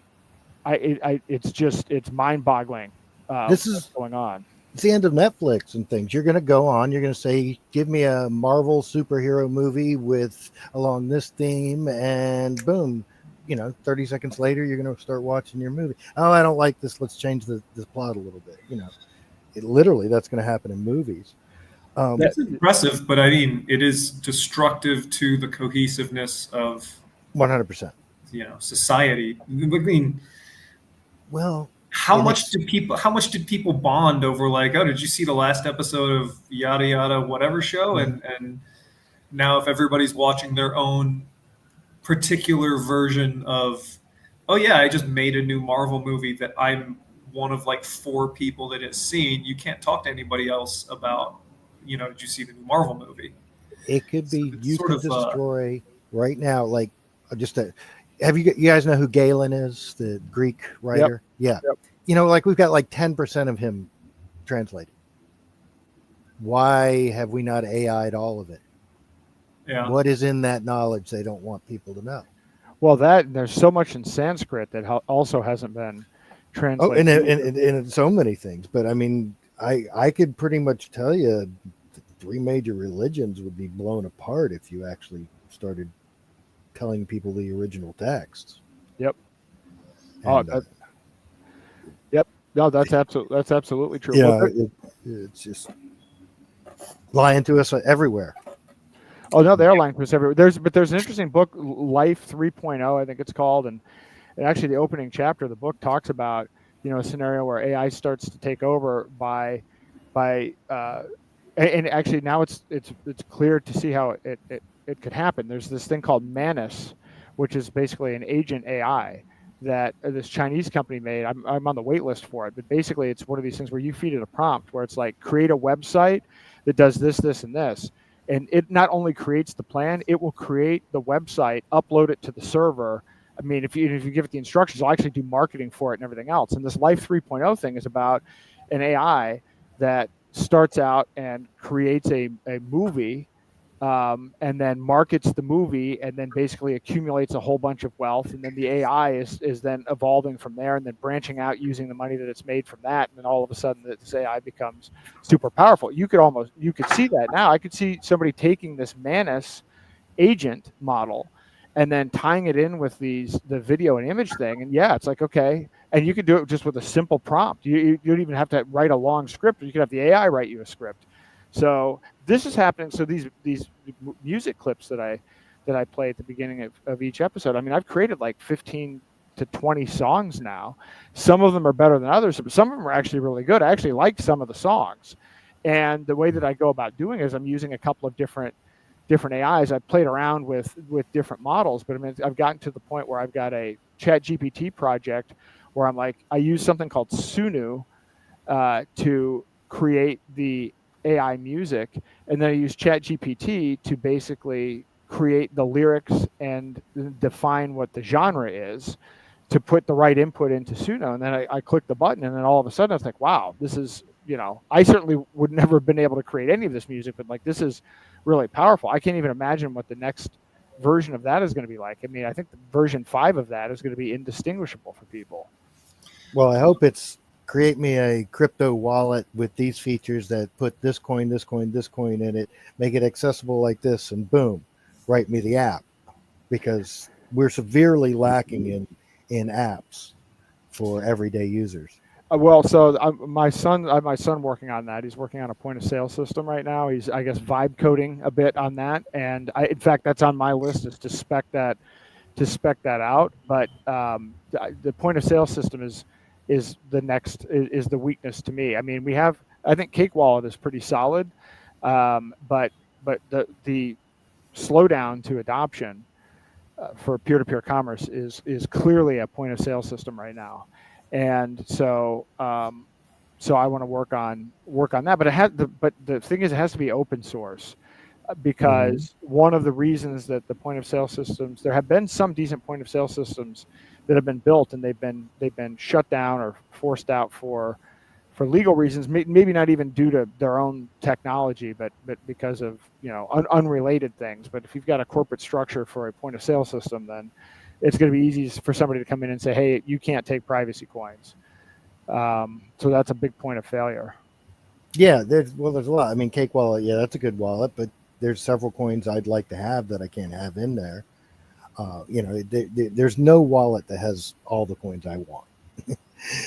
That's, you know, plug and play wallet is really what you need, and unfortunately, you're not going to solve all the governance without.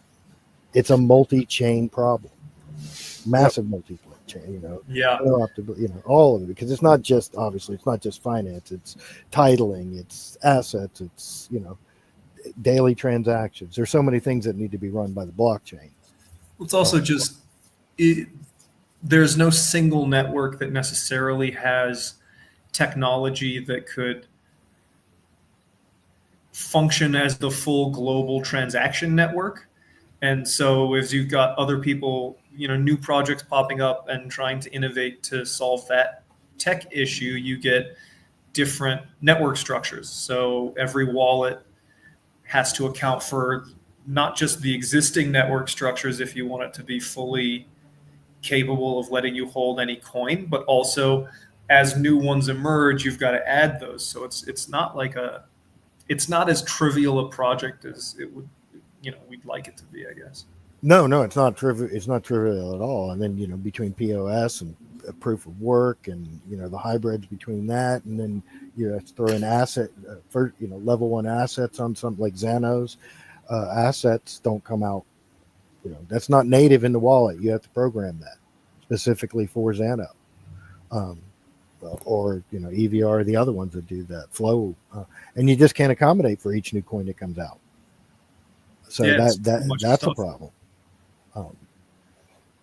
I think it's more of a problem, though, of seeing. Why can't my banking app that I use now? My mom uses her banking app. She's in her 80s.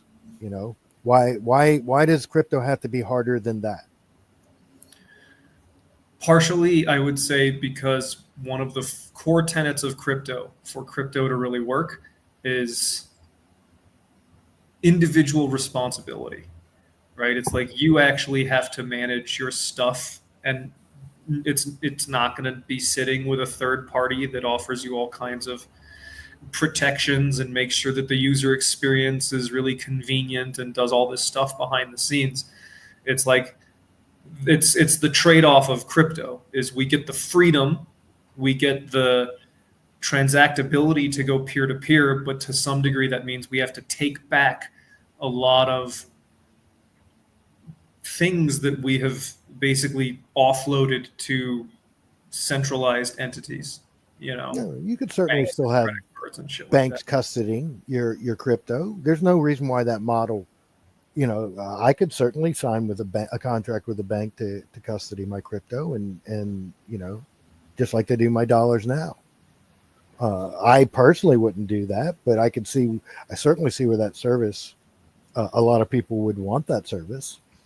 But I still don't see. I still think even one other than setup. Obviously, your 12 words, you're you know, getting all your initial setup.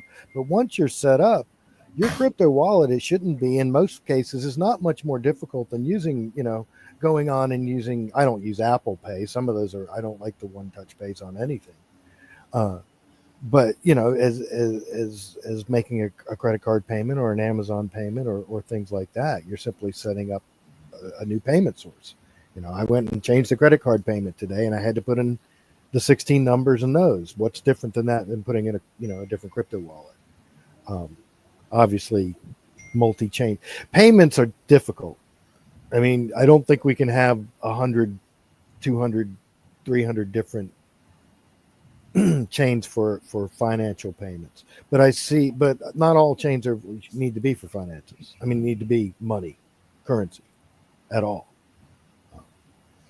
I think Twitter or X needs to be, and YouTube. I think all of that needs to be pulling from a blockchain. I think this right here should be uploading to a blockchain while we're doing it, and then Aaron sends a key to the 4, 5, 6 different social media places that want to display this, and then he retains ownership of his videos. And if they don't like what he says, then YouTube blocks him, but it's still going on X and pay TV and stuff like that. Bat. You guys use Brave. What do you do with your bat? You know, that's a difficult one there.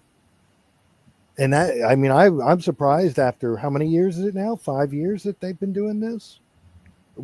One of the best crypto use cases I've ever seen in my mind. Getting paid for watching ads that Google's makes billions off of. But it's difficult to use. Yep. Yeah, it is difficult to use. And the whole, I mean, you know, BSV is working on, you know, putting everything on the blockchain. I think it's an interesting one. I don't think we should have one global blockchain. I don't like the surveillance aspect of it. I think it moves things more towards a technocracy. But I spent a lot of time looking at BSV and playing around with it. And one use case for crypto is micropayments. I mean, if you actually have the right model, I mean, and that opens up a whole world of new business models that just aren't possible when you have to, you know, pay 2.9%, 30 cents every time you use a credit card, or if you have all of these other delays and other issues using the banking system. There are all kinds of things that could come out of that. But did you ever see remember the Alexia browser that was being developed? Did you ever see that? No. There was I can't remember the name of the Alexia was the secondary project because it was the browser. They were building a blockchain that would index everything on the internet, but they demoed, and it was about three of the devs. They demoed streaming. You could listen to a song, and the longer you listen to it, your Bitcoin payments were streaming at that point. Now, this was before the last update, I guess, that made it almost impossible to do that. But streaming Bitcoin payments going in the pennies. Yep. Because you're only paying 10, 15, 20 cents, for that song. That's what you're talking about, micropayments. Oh yeah, that exact thing, and that was something BSV talked about all the time. You get paid to watch part of a movie. You pay for the part of the movie that you watch, and then all kinds of other applications. You use a search engine instead of this. You being the product. Pay a fraction of a cent for a search on a search engine. There's a whole bunch of things when you start thinking about and brainstorming micropayments that would be game changing, but we're nowhere near that now. But what is it, Nano? I played around a little bit with Nano, but I don't know too much about it. But I know they have micropayments. They're integrated into the Cake wallet, and you can use Nano to actually use Chat GPT without being tracked and having an account or something. They've got a few AIs tied into that. But look, there are a lot of different tech. I welcome the fact that there are going to be a lot of different technologies out there, and that there isn't going to be one. And then that will be a whole opportunity for people to create front end systems, and for making it easier for people to connect these things. Have you looked at the Optio blockchain yet? OPTIO. It's optio.community. Parler's back, and they're apparently integrated with Optio. I don't know. I can't figure out exactly how, but it's all. I mean, Parler's got Parler Play TV, which is their YouTube alternative, and then they've got the Parler Wallet, Parler Pay, which is a pretty decent little wallet. I've been cross posting these things, your stuff over on Parler, just to let you know. Oh, thank you. Yeah, and I'm shout out to the chick. She's really pushing your stuff. I know you've seen her over on X, but she does here on Parler too. And we're getting paid in Optio daily. I think I'm making about $2 a day, $1.75 a day. And they're talking about your data, you own it, privacy, and all this. I don't see the software. I don't see the GitHub, and they don't have a Discord, so I can't go in and ask questions directly. Well, I haven't thought about Parler, or I think I created an account when it came out, and then I just haven't looked at it. And well, I'll tell you, the number of views we're getting is incredible. Like I've got a little video about that project I talked about today over on YouTube, and then maybe it's gotten 100, 200 views. It's got 2,000 views on Play TV within 2 or 3 days. Parler's it doesn't have the crypto stuff as much. You know, that's where and it's a lot of conservative news right now. Nothing wrong with that, you know. But it's a lot of engagement, and the fact that they're paying you in crypto, I like. Here, let me see if I've got I'll draw. If you don't have one, I'll drop you a little invite. I just created one. Okay. I'm ARD Ventures. I've got ARD Ventures. ARD Ventures. I got nothing. I got zero connection, zero network. Apparently whatever account I had before might have been under something else. Yeah. Okay. Here you go. I think I just saw him. Where'd you go? Total. There you go. Other subject. Several months ago, or whatever, I recommended to you, Aaron, the band Polyphia. Did you give them a listen? Did you? I did. They're now in my. I liked a couple of the songs. They're in my feed now. Nice. Yeah, I have a very similar opinion to you regarding the just lack of inspiring music of any kind, where it's just the stupid lyrics, stupid repetitive kind of structures, that sort of thing. Well, I don't know if you've heard about that. There's a, not related to me, but some guy, Dr. Richard Day, and I don't know if this material is accurate or not, but there was a book written about it. Some guy who, Dr. Richard Day was like the chief medical officer of Planned Parenthood, and he was in somewhere in Pittsburgh or whatever. He's like really, and he does exist, and this is true. And, you know, he allegedly sat down with a group of doctors and gave this like long talk about how that there's a whole coordinated plan to basically, you know, hypersexualize people, to destroy music, basically the beginning process of separating, you know, people from families and kind of moving in a particular direction. I've been able to verify the veracity of I bought the book. But one of the things that it said was that they were going to deliberately make music discordant and to do it to have, you know, the negative psychological effects on people. So I don't know if that book was true, but I'll tell you, it certainly seems viable, because when I listen to music from different decades, and I'm pretty eclectic with my musical tastes, and I listen to the stuff now, and well, now we know from a whole variety of sources, like I don't know if you've gone down this rabbit hole, but basically the Beatles were a construction. Most of the counterculture stuff in the 1960s from San Francisco has ties to the CIA and MK Ultra. I mean, and on down the line. We talked about, you know, music was being used to try to engineer a revolution in Cuba.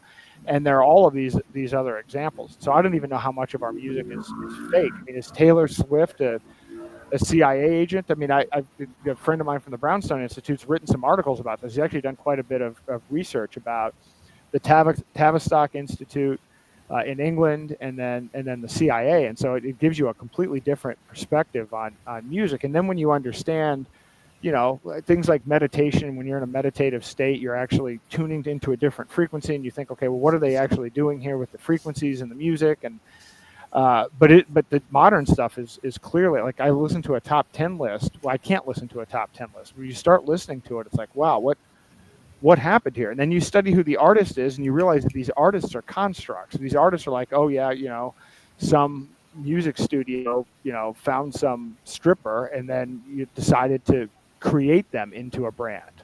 And so I don't know how I would have thought that would have been fixed at some point. You would think with all of with the internet and decentralized technology that you wouldn't have this like situation where agents and other third parties are still controlling very much what becomes popular and how the productive process works for music and film, but they still have a stranglehold on it. The decentralization and independent artists gaining traction hasn't really panned out that much. No, because the centralization of the apps you use to listen to this stuff on. It's not like you can just have an app out there that picks up, you know, that little band that's only got 5,000 followers, but has some really great music. You're not going to hear them because they got. I'll give you an example. Have you guys heard of Feel? Feel. Feel? No. The band Feel. I love them. They're new. I think they're new. They're new to me, but they sound like Southern Fried Led Zeppelin. They're a classic rock band, and I think they don't have a label or anything. They're doing it all independent. And they're going on tour. But that's just it. You're not going to hear about them because nobody's out there pushing them. They're not going to get on, you know, a gig on Spotify or iTunes or things like that, unless they even like you go back, you were saying, you go back and look at the early days of Bieber, Justin Bieber. That wasn't organic, as we kind of find out. Yeah. We all thought this was a 13-year-old kid playing this great music, that he wrote, but no, it wasn't. He was all pushed. So yeah, you're exactly right. I think it's the apps and the platforms we hear them on. I long for the days of the late 90s internet, wide open and everything was on there. Yeah, back when we were using Napster. Well, I just mean everything was. I remember, like in 2010, I was just messing around. The entire FAA crash database was wide open on the internet to search. Yep, you could do from like 20 years. Just incredible amounts of just information that was available. Now you can't find. Remember when you used to when Google first came out and you do a search and you could at 5th and 6th page, they were still pulling up more research papers and more. Web crawler, would go out there and you could find the data that you have to use AI now to find. Yep, because it would pull that doctorate paper from University of Kansas or whatever.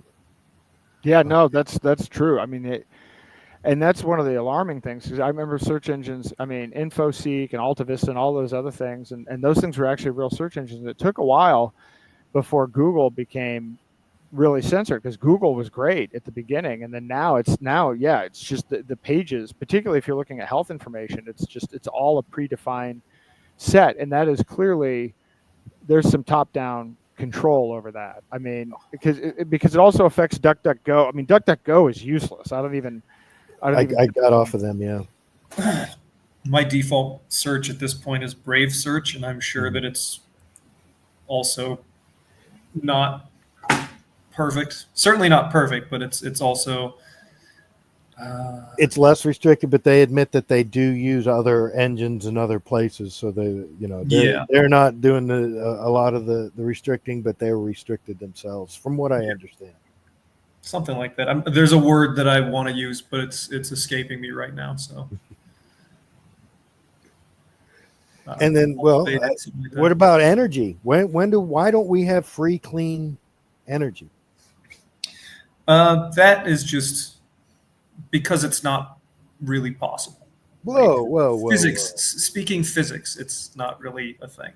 Okay, I'm not talking about perpetual motion, but I'm sorry, Stan Meyer's HHO generator works. Paul Pantone's GEAT works. Malcolm Bendall's thunderstorm generator works. Brilliant lights, sun in a coffee cup work. And there's many more out there where we're able to pull ambient energy out of the earth, out of the air, out of the whatever. So You know, the pushback I will give you here is that this is a first order line of thinking, because energy free is just doesn't exist. no, Energy, nothing's if you free. want to harvest energy, you're taking it from something, and that has consequences for the thing that you take it from.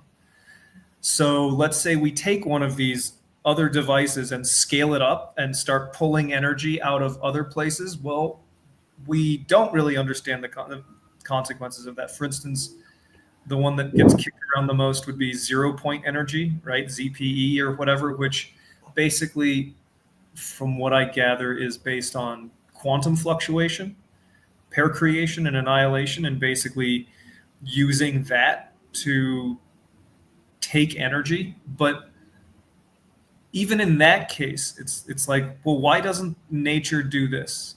And the knock-on consequences of all of these energy sources, the idea that they could be free and clean, I think, is fallacious. They might be cheaper, and they might be Bingo. clean in the ways that we currently understand the kinds of effects we have on the environment, but by no means are they going to be incredible perfect solutions to our energy problems, or like Yeah, perfect is a bad word, but incredible solutions to our energy problems.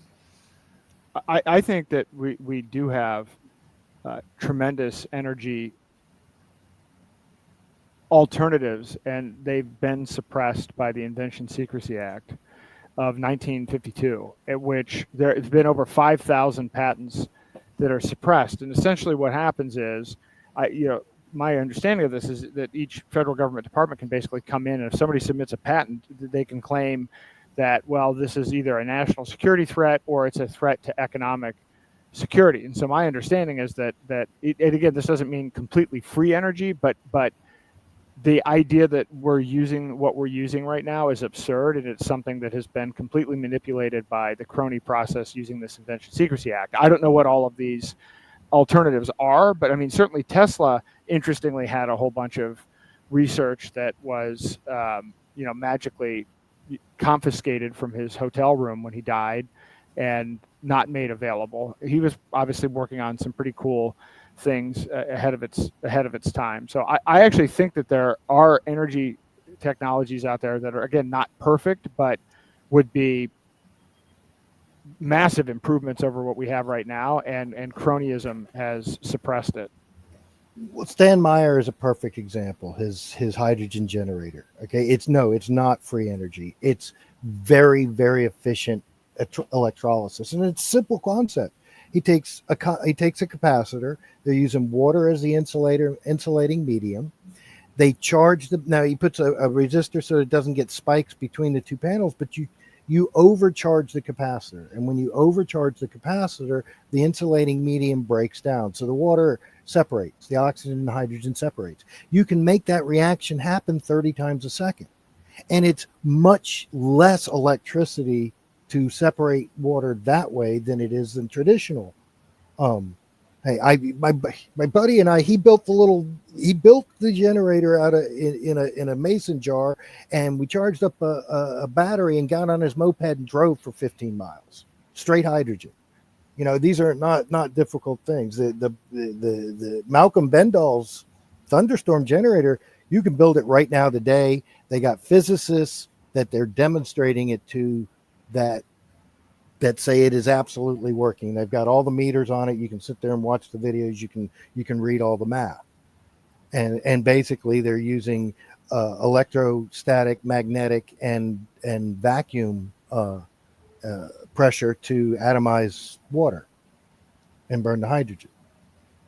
They're saying plasmoids and things like that, but it gets a lot.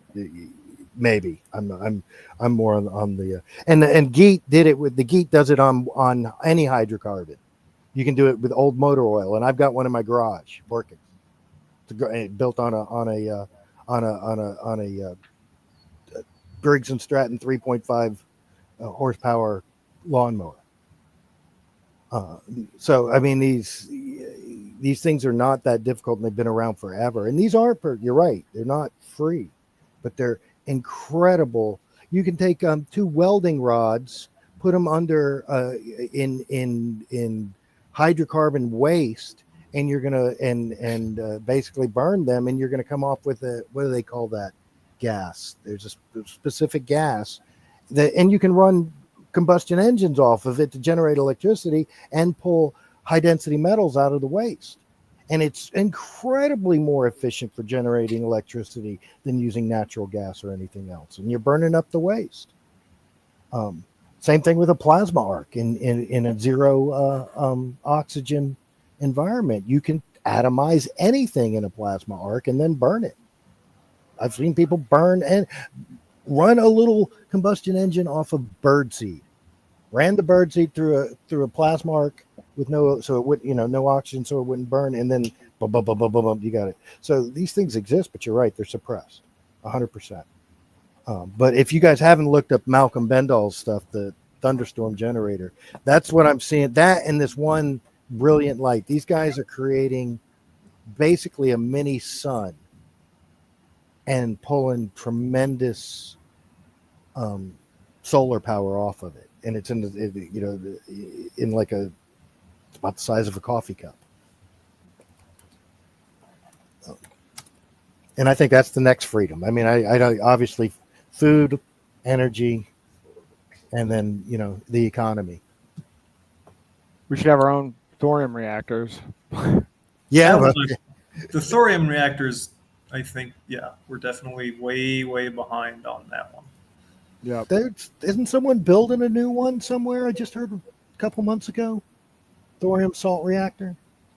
I think they're doing them in China. I haven't heard anything about one in the U.S. Yeah, it may not have been in the U.S. It was on the news, so I didn't dig into it. All right, I need to take off. I'm going to do the same. Move on with my evening for now. I will leave you with a recommendation. Have you heard of the hell is his name? Have you heard of, and I don't remember his name,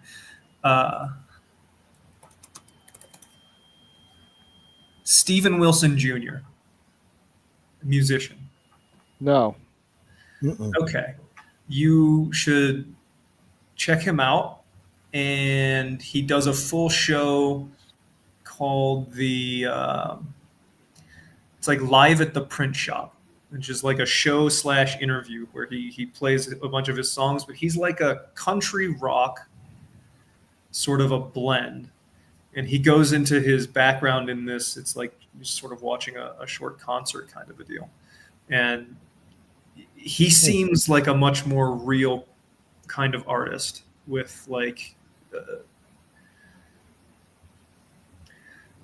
he's talking about real stuff rather than just the next step in hedonism. And he's got a lot of soul. All right. I just found him on Spotify. I've just added him. So yeah, I got his website here. I'll check him out. I will check him out. So thank you for the recommendation. All right, guys. Good chatting with you. Good chatting with you. Have a good night. Keep up your fast, man. Thanks. All right. Later. Yeah, I'm going to bow out to Aaron. It's good talking. I do want to, when you plan on having a real world asset use case show, I want to get on some stuff with you on that. Next week, and it'll probably be a series of shows. I'm thinking that I actually want to talk about that maybe for several episodes, because I think people need to be inspired on what all this means and how to use it. And so, so probably starting next week. Okay, that sounds cool, and I'll drop you a little link about some of the use cases that I have, so you can peruse them if you have some time. Awesome. I love studying real world asset use cases. That's my area.